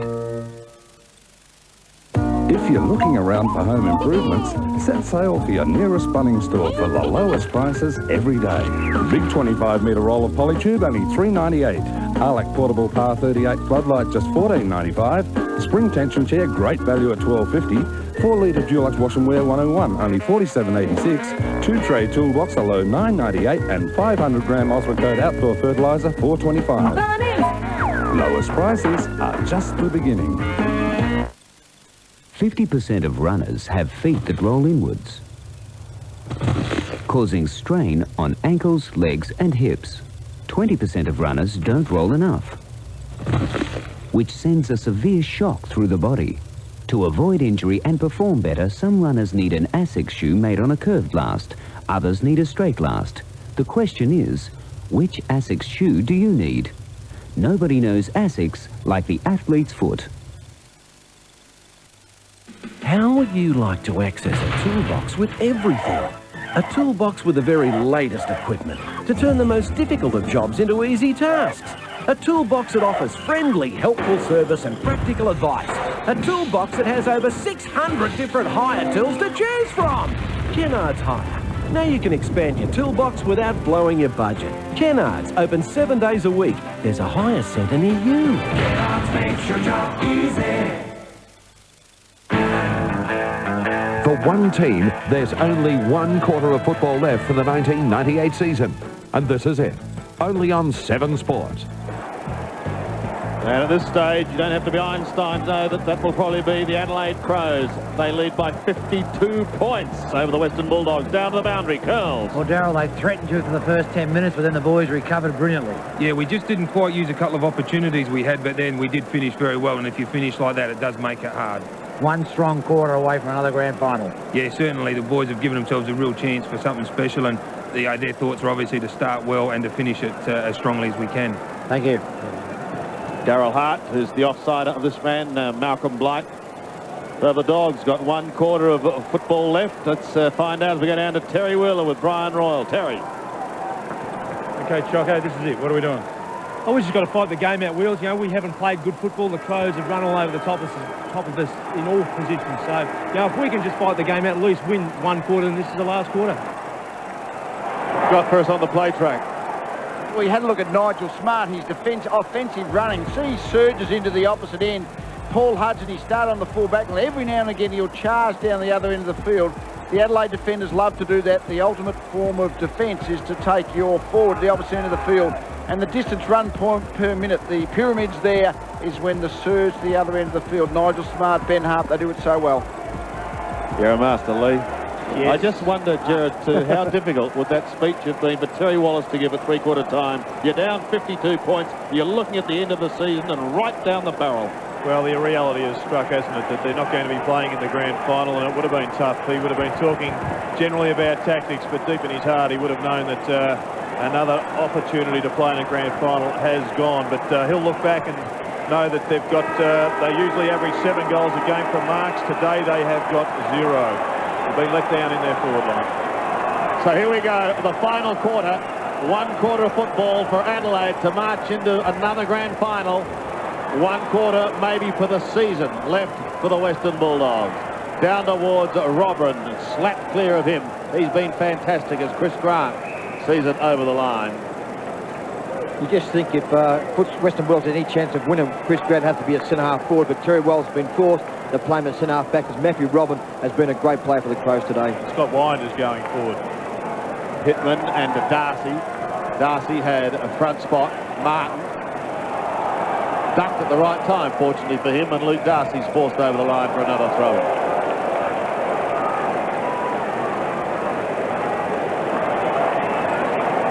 Boys on the Crows bench can be pretty pleased. There's Matty Connell and Peter Vardy having a bit of a chat. I just wonder how long Coach Malcolm Blight will rest players like McLeod and also Wren. The Garlic picks it up now, flicks it towards centre wing, and Montgomery takes the mark.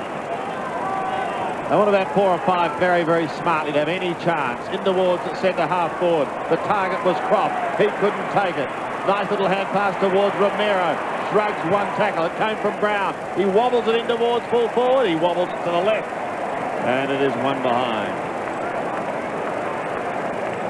Interesting to see Connell on the bench. You can only assume it's exhausted. What did he have? 14 possessions in the last quarter. I think the other interesting story on the bench is Peter Vardy. We know he missed last year with I think it was a cracked collarbone, missed the grand final. Yep.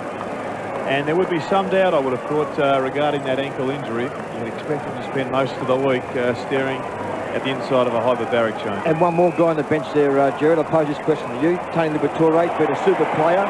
Could this be his last game for the Western Bulldogs? Well, I think, Doug, you'd know better than most. I hope not. I hope not. Rashudo Marks on the wing, another man who missed the grand final last year. He seems to be okay. Edwards, we saw him lead. Rashudo's kick not particularly good, but Edwards gets on the end of it. He was coming back after offering the lead. He's 55 metres out, and kick. Robrin. That was a good mark too. Shielded the ball with his body and stretched away from the man bearing down on him. And he'll kick from 20 metres out. He's already booted 3. And really, he set the tone right at the beginning. Jared, that one with Vardy is a bruised heel. You may be able to help the Crows to get it better this week. I don't think so. Well, if he wants to travel over here, Curls, maybe we could. Matthew Robran going at his 4th. The margin currently at 52 points. Steers it through.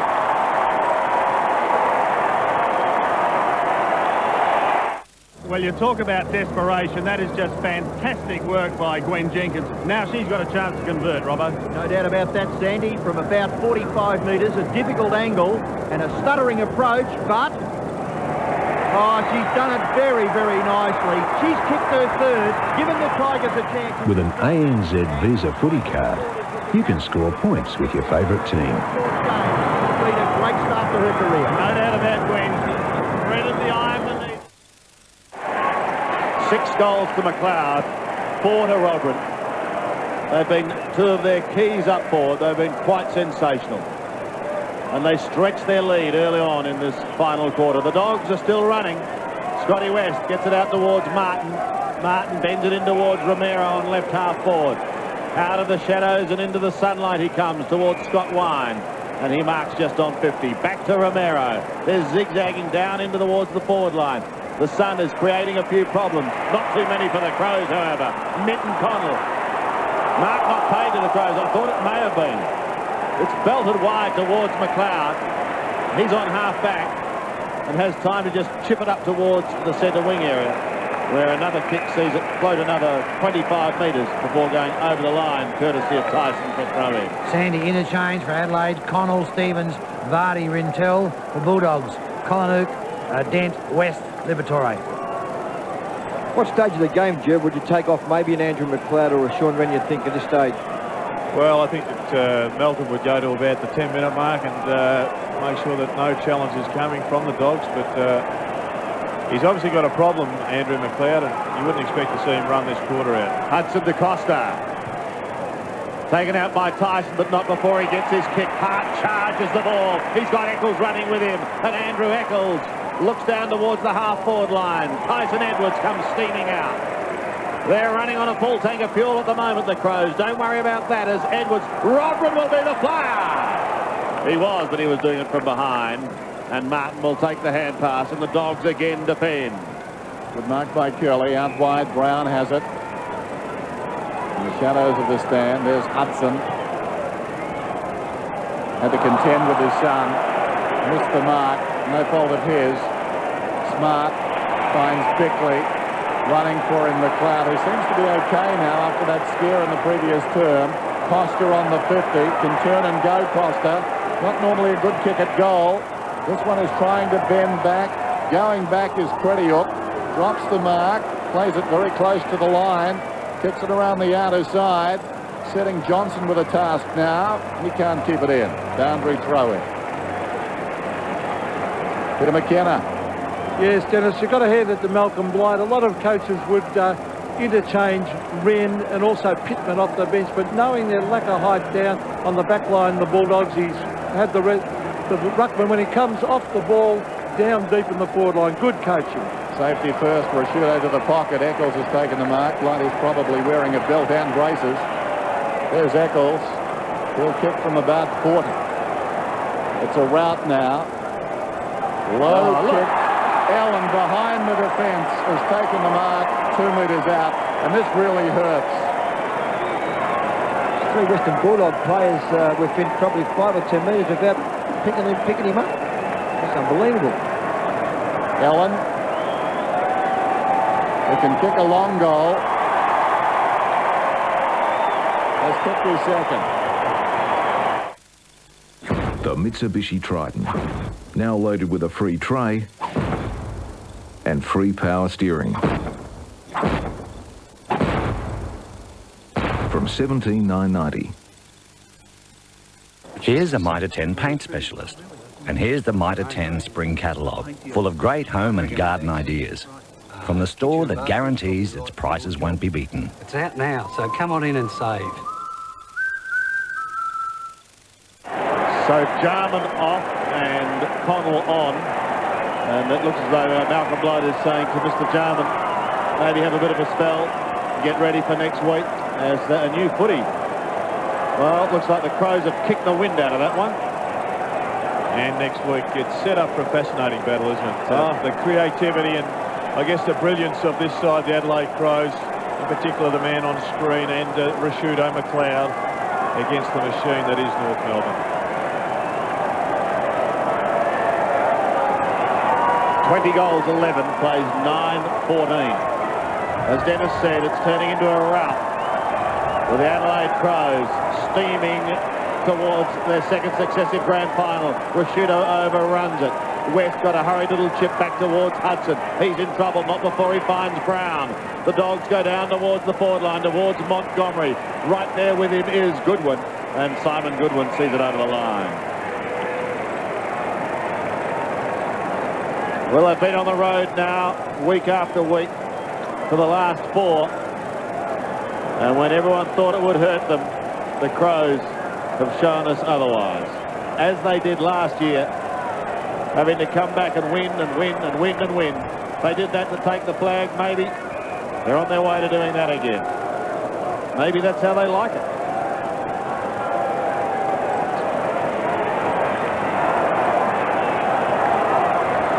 The return to form of Wren as he goes against Wine. Hudson beaten by Smart. Pushed down towards West, who takes it from Brown. Centering kick. Going to be okay towards Hudson. Going to get a free kick for a push. Clever kick from West. Certainly no doubt about the free kick, Dennis. I mean, Hudson intent on the mark, and Wren just runs into him in that marking contest, so correctly paid for Paul Hudson. But the Crows are playing fantastic footy. An all-Australian player this year, Paul Hudson. He's booted 2 goals so far today, and he's popped through his third. Real smart, Jim. This one day, he was so hungry, he had this idea of taking 2 McDonald's quarter pounders with cheese and turning them into one giant burger. I'm a genius, Billy. I just invented a double quarter pounder with cheese. And now it's here, McDonald's double quarter pounder with cheese, with 2 beef patties and 3 slices of cheese. You should call it a half pounder. Why? Only McDonald's double quarter pounder with cheese is the official burger of the AFL. Paul Hudson, 59 goals for the season, 3 this afternoon. He's had a very good year. Romero put down, charging in Eccles. Look at Wren work again. Grim determination. Robrin takes the mark. Well, he's been unstoppable today. They've tried so many on him, all to no avail. He got the early touches. His confidence was sky high. And really, the Western Bulldogs just created a monster. 131-74. Going at goal number 5. McLeod has 6. Robrin looking for his third of the second half. Kicks through the ball. It's tailing off, but it's a goal. That's a wonderful kick. And that's been a feature of their football today, those long-range goals. Yes, you can flood the back line as much as you like, but if you kick it straight over the top of all the players there, it matters little how many players you've got between the kicker and the goals. And it's been an outstanding performance by Matthew Robrin. One of his better games, I would have thought, if not his best ever, for the Adelaide Crows. And this is just copybook kicking action. They have just lacked a taut instep, as Bruce Andrews would have liked in the old days. Still not bad, though. I'll give it 10.5 out of 10. So back in the middle, as they're starting to build a cricket score now. Scott West tries to take it away from the centre. Wanted Romero. Weir's under pressure. He loses it. Look at McLeod. Time for a deft little hand pass. Off he goes. And suddenly they go blasting forward through Eccles. Up towards Pittman. Couldn't take the mark. Tries to soccer off the ground. Will go again and just popped it through from behind. I wonder, Neil, what other players would come into consideration for next week's team? Curls is thinking about that. I guess Tony Modra? No. Jamison? What's the situation with Rod Jamison? Well, hopefully... No. You're with us, Curls? Yeah, I am, but maybe Bassett at fullback. Oh. Nathan Bassett, that's an interesting one. Played 13 games this season. And in the meantime, a free kick goes back to McLeod. free kick was actually paid to Chad Rintoul, but then paid downfield because it was after disposal. He goes to Wren, who was off, and he backs that up now by floating it over the top to Tyson. He's inside 50, but he pulls that away to the right. Does the left footer and pops through another behind. They'll be crowing this week. And why shouldn't they after a performance like this today? Just following up on that, Jared, Modra plays tomorrow. If he kicks 6 or 7, of course, he would come into consideration. 67,557 here today at the MCG. As Scotty West copped a boot. Play, however, goes on. Croft comes back towards centre wing. Grant can't do anything with it. Push towards the line. Hart will be first there. And he's quite happy to just poke it over the bow. Midway through this final quarter, the Crows are hanging on, and 2 of their stars just having a spell getting ready for next week. The margin 63 points. Wine, one of his few victories, hand passes towards goal. Ramiro goes off the ground. Rintoul leads back in the race at close quarters to Goodwin. Smart is on in the middle, and so too is the longer option. That's Bickley. Bickley moves away. Robrin again. Just outside the 50, and on what we've seen today, not beyond his range. He kicks from about 55. The man behind him was too close. He kicked the goal anyway. He was going to get a free kick. Sunday. Some people think the cars are strictly a man's domain. But then some people are wrong. I'm guessing it's a 46. It's got Tim thinking. She's perfect for you. No, Dad, actually, she's perfect for you. Home Improvement, 7:30. Then at 8. What the hell are they doing? Oh, the same thing all young lovers do, sir. What are you doing? Just having a little fun. A prank's gone too far. Bye, guys. These guys are making this way too easy. Working after Home Improvement, Sunday on 7. Robrin and McLeod have booted 12 goals between them. The Western Bulldogs have only 10 for the day. It's been a wonderful performance by those two. Robrin's kicked 3 in this final quarter. Brown tries to soccer off the ground towards Mark West. Caven also tried to kick it clear. Unsuccessful. Here comes Goodwin with a left footer. High up towards half forward. Over the top of Leon Cameron. Brad Wirra picks it up and gets a kick down towards the centre once more. Crows are running on confidence now, though. Look at Tyson Edwards. Away he goes, floating across that wing. Down to Andrew McLeod. McLeod will size up the situation. Connell's still on the ground. He had that booming third quarter. Started the final quarter on the bench and is now back on and has a chance to kick his first goal for the afternoon. I think I've learned one thing today, boys, that the Crows don't rely on all their stars. I mean, they're just so evenly balanced. Look at Jarman's 11 touches. Costa's only had 10, Pickley 9, and of course Rashudo 15. They're just such an even team, the Adelaide Crows. I'll tell you, they've got a big chance next week against North Melbourne. Connell, 45-degree angle, 47 metres out. Lovely kick by Matty Connell. They can do no wrong.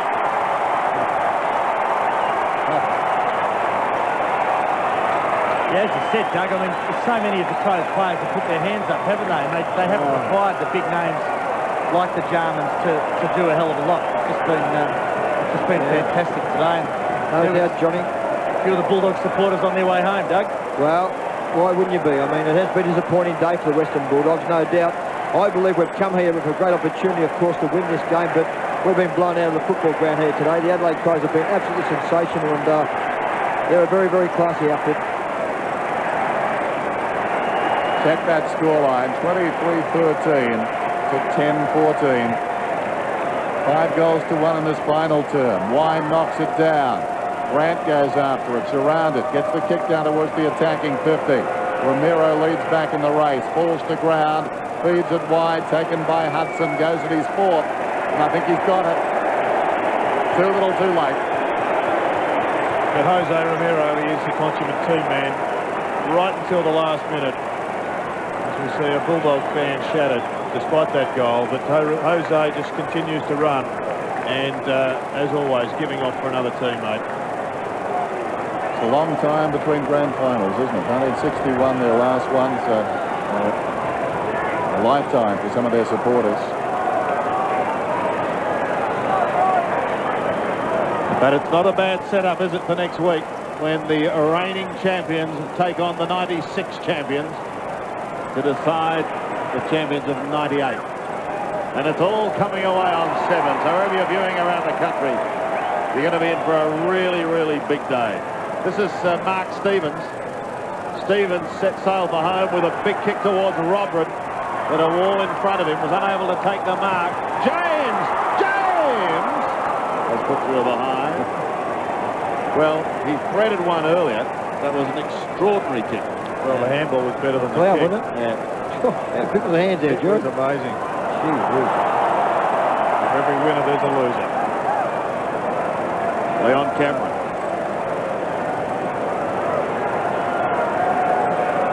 Margin now is 72 points. I'd bring Libber back on, boys, I think. Short to Dent. Must have heard you.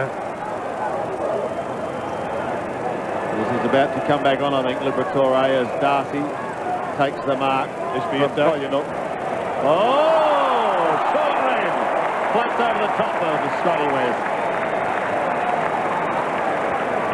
Ominous signs there for Dennis Pagan today, with Wren really getting back to his best, Jared.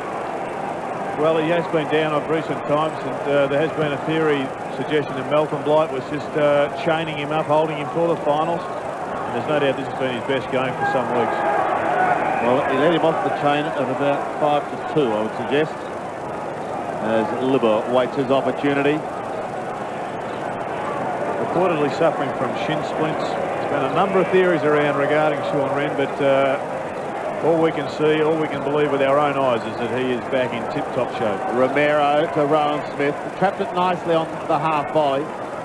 Then comes wide towards Todd Curley, who'll go back inside to West, but intercepted by Hart and Tyson, and also a good smother by Scotty West. Still managed to butter up and get his kick down to half forward. Scotty West penalised for slinging James Beeston to the ground after disposal, and that's why the free kick will be taken about 40 metres out from straight in front where the ball landed. A bit of frustration there from West. So Stevens has the opportunity from directly in front to boot Adelaide's 24th goal. From 45 metres. And that is a behind.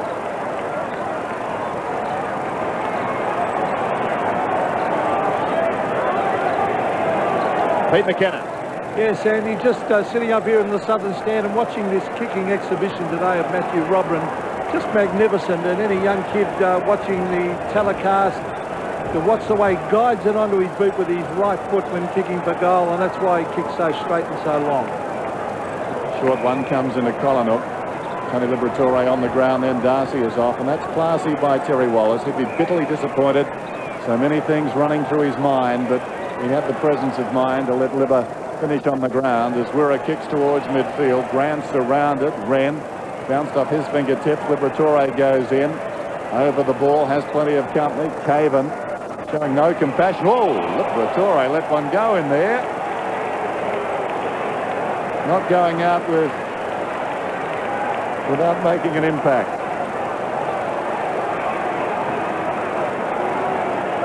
It'll be an Adelaide free alongside the centre circle. Watch it again. Ooh. More may come from that. Sean Wren, meantime, comes off the ground. And the Adelaide Crows have a lot of support here at the MCG this afternoon.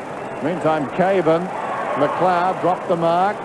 Edwards, Goodwin on his left side. He'll go close from here, bends it back too far. And the behind. So the margin out to 73 points, is it? 74. I think he was trying to hand pass. Yeah, trying to hit the ball, looked like. Yeah, trying to punch the ball out there. We'll go up as witnesses, you and I. Yeah, Dennis, just touching on the dominance of the Adelaide hit-outs at centre bounces. Adelaide 21 to the Western Bulldogs 7. Sean Wren 15 hit-outs in the centre bounces. Martin takes it and goes towards Liberatore. He had Dent running for him. All too late now for the Western Bulldogs. Grant on the half volley, couldn't take it cleanly. Well done by Caven, although he's going to have to go again. He's going to have to beat a couple, but he's good enough to do that. He'll lock it up. Grant has a cry of ball. But Malcolm, you're on your way to another grand final. What about the Western Bulldogs, Doug? All year, people have been suggesting they're too short in defence, and I guess today it's really come home to haunt them.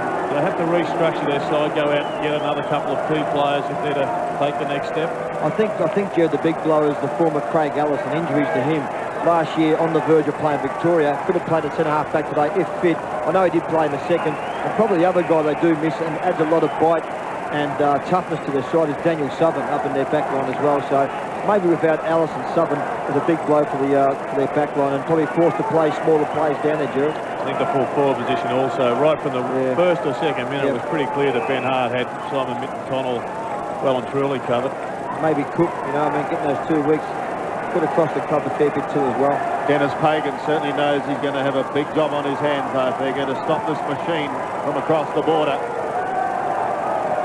Been a fantastic performance. Had to do it the hard way as Martin burst his way clear, almost down to the 50. He puts them inside now towards Grant. Can't take it with one hand, just not his day today. Hudson skips away and puts it high. And goal! Mighty goal for Hudson. That's number 5 for the All-Australian from the Western Bulldogs. He kicked one in the second term, one in the third, and has had a big final quarter, booting the Western Bulldogs only 3 goals in that final quarter. Yeah, good play there by Paul Hudson. As you say, Sandy has kicked 5 goals now. Mick Martin started the game on the bench. They've been a reasonable player for the Western Bulldogs. Came on the ground, had a fair bit of bite. There was the punch there from Caven off Chris Grant. But good roving by Paul Hudson to kick his 5th goal. He certainly has put his hand up today and been a reasonable player for Western Bulldogs. I think you've got to acknowledge Caven's performance also on Chris Grant. Grant just 5 kicks and 3 handballs. That was great just moments ago when he stifled that attempted hand pass from Grant, just got the hand on the ball as Grant tried to feed it out. He's a hard-working player. This is Pittman alongside the centre circle, down towards half forward. Martin goes back, got a hand to it, couldn't control it. Ramiro to West. He's not given up. Back towards the wing. Well played by Hart to knock it away. Eventually, though, weight of numbers. West goes short. Wind back towards the middle. Ramiro taken by Smith. 86 to 154. Smith unloads. Long down towards full forward. Grant goes back. Takes the mark. Plays on and pops it through for a goal.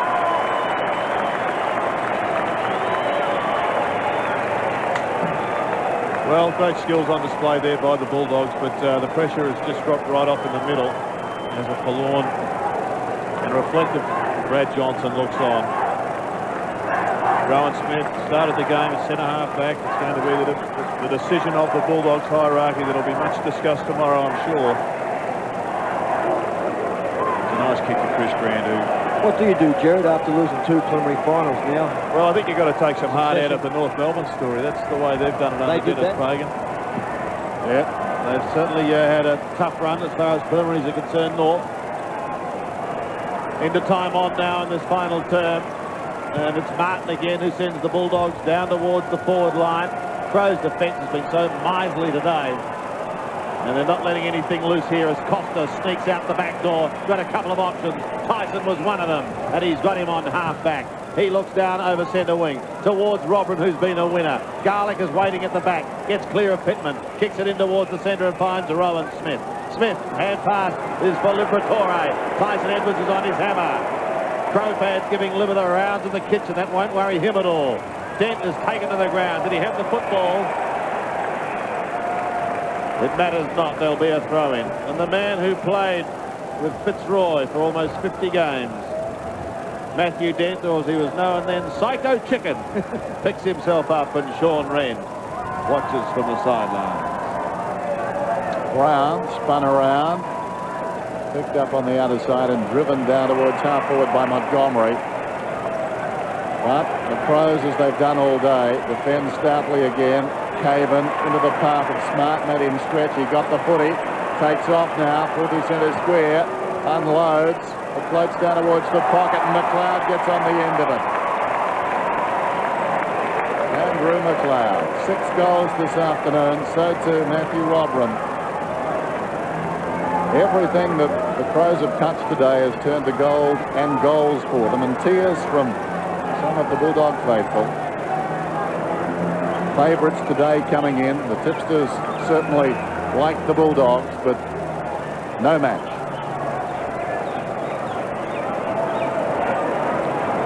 McLeod going at number 7.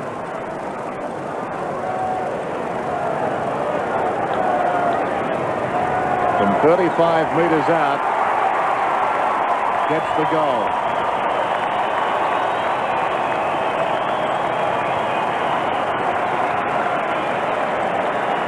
What a performance it has been by Andrew McLeod. Norm Smith medal last year, and, well, if not best on the ground, certainly one of them. Yeah, he's been great, hasn't he, Jude, up there at centre-half forward. When I say centre-half forward, up in that half forward, flank McLeod, and of course, at centre-half forward, Robin's been a brilliant player for him as well. Roger Smart just dashing through this half-back line, and what a player he is going to be next year, next week. Of vital importance to the result of the grand final. Both. 92 plays 160. And we'll go back in the middle once again. The closing stage of this game. Rintoul taken high. Connolly gets a hurry kick down towards Robert. He's knocked up getting touches. Pokes the hand pass out towards Tyson. Couldn't handle it cleanly. Socket off the ground by Martin towards the boundary line. He goes again. And Freddie up there with him. There will be a throw-in. Again in the attacking zone for the Adelaide Crows. One-way traffic today with Andrew McLeod booting 7. Robran booting 6. James got a couple. They were their major contributors in what is an outstanding performance and a wonderful warm-up to defend their Premiership Cup. Goodwin through, eventually loses it. Robran in once again, and the ball up on 50.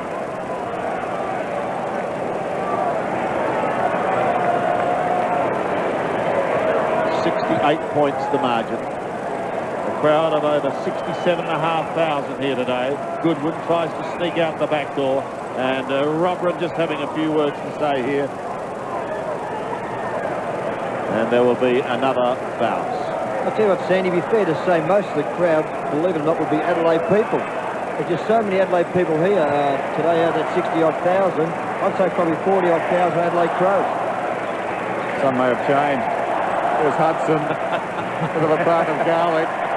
Garlick forward of the wing, kicks inside the 50. Grant being held.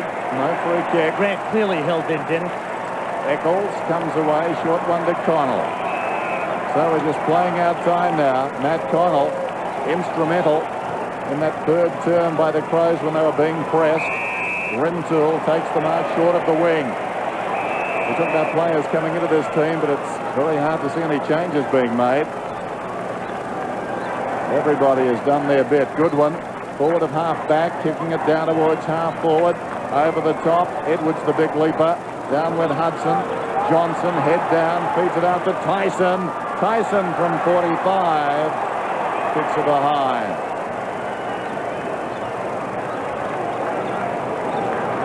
£69 the difference.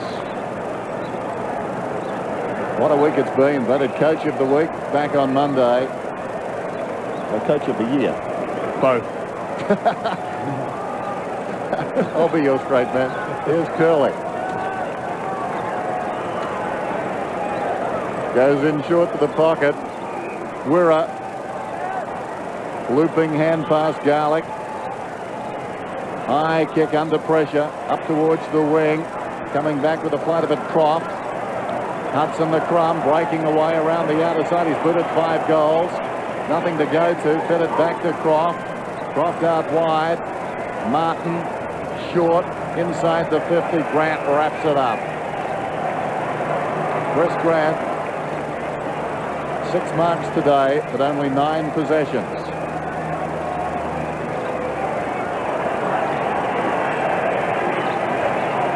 He'll kick from right on the 50. It's a great story for the likes of Mark Rasciuto, who missed out last year. Peter Vardy's the other one. Yep. To have a chance of the Premiership glory that they sat and watched their teammates achieve last season. So Grant, poor kick, could bounce through. Wide of the mark. and behind. Probably describes his day, Granny, today. That kick then, he hasn't had a real good day, Chris Grant, to his standards. But he has had a pretty good year outside of today's performance. 13-15, plays 24-17. And seconds only remaining now. As it comes into Hart. Hart blasts out of half back towards Robin again. He floats across half forward. Plays on quickly now to Eccles. Eccles again up towards Shane Allen. Appeared to cop a push, but play goes on. Burley is taken out of it. Tyson Edwards, beautiful control.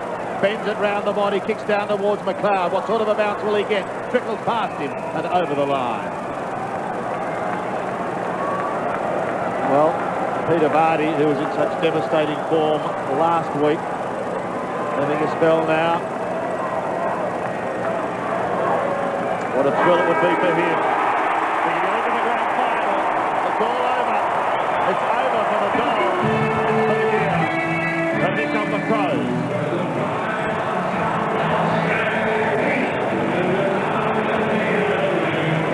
Bitter disappointment for the Bulldogs. And the mighty Captain Crow theme song from here to the convention centre there in South Australia. They've got them rocking. Curls is down there with Malcolm Blake, but I think Malcolm is more interested in seeing his players. And let's spare a moment for these boys, especially young Liver. Maybe not so young now. But Sean Wren, big comeback, Jared. Yeah, fantastic comeback, and he's down on the boundary line with Terry Wheeler.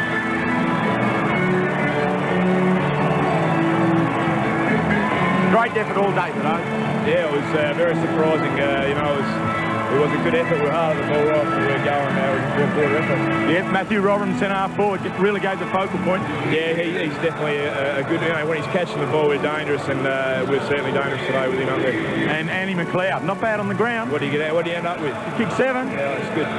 Good luck next week, boys. Very much. Well, there's a very interesting shot, isn't it? Have we seen the last there, Dougie, of Liver? Well, I know on the today's performance he'll certainly be shadowed about the way he performed himself. He gave his best shot. I think he could probably go around one more year, Sandy. It's only my personal opinion. All depends on Terry Wallace and the club has plans or thoughts in the future for Liver. Well, the Crows appear to have come out of this game pretty well unscathed. Chris Grant will be doing more than scratching his head, I guess, over the next few days. They've given us, again, such a fantastic season, haven't they, Dennis? Yeah, no doubt about that, Sandy, but they fell well short today. Yeah. You wonder, you look back to last year, losing by, what, 2 points, compare it to today. I suppose today is disappointing, but not in the same way. They knew a long way out from home that they weren't going to be there. So in many respects, they've taken a step backwards. Terry Wallace, breath of fresh air in the coaching ranks. And now the Crows. Celebrations won't last long, and we saw Malcolm Blake going around the boundary.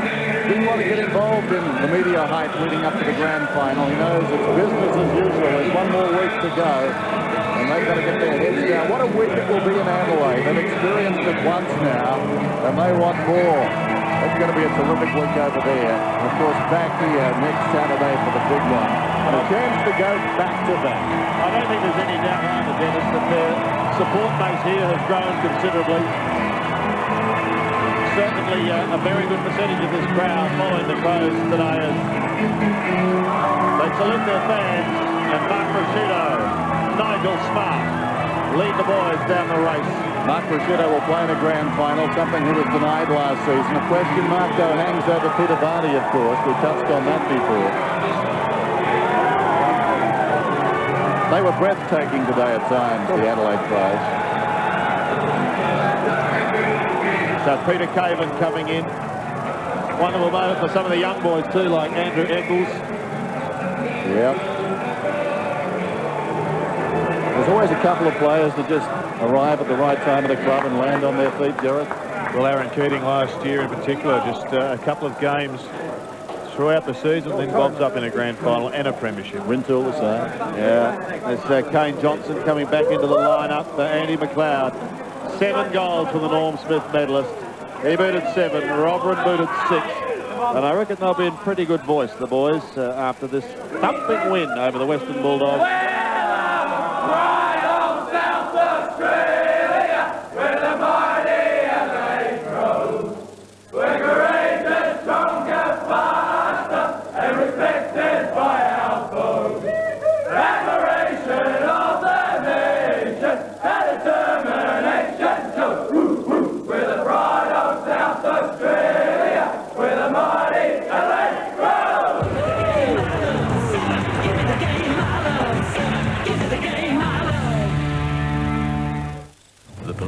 Final, triumph or tragedy. Tonight, we'll be in the Adelaide rooms after the game with the coach and players as Corns and Curly give their views on the Crows' battle with the Bulldogs on 7 Nightly News. For Jones.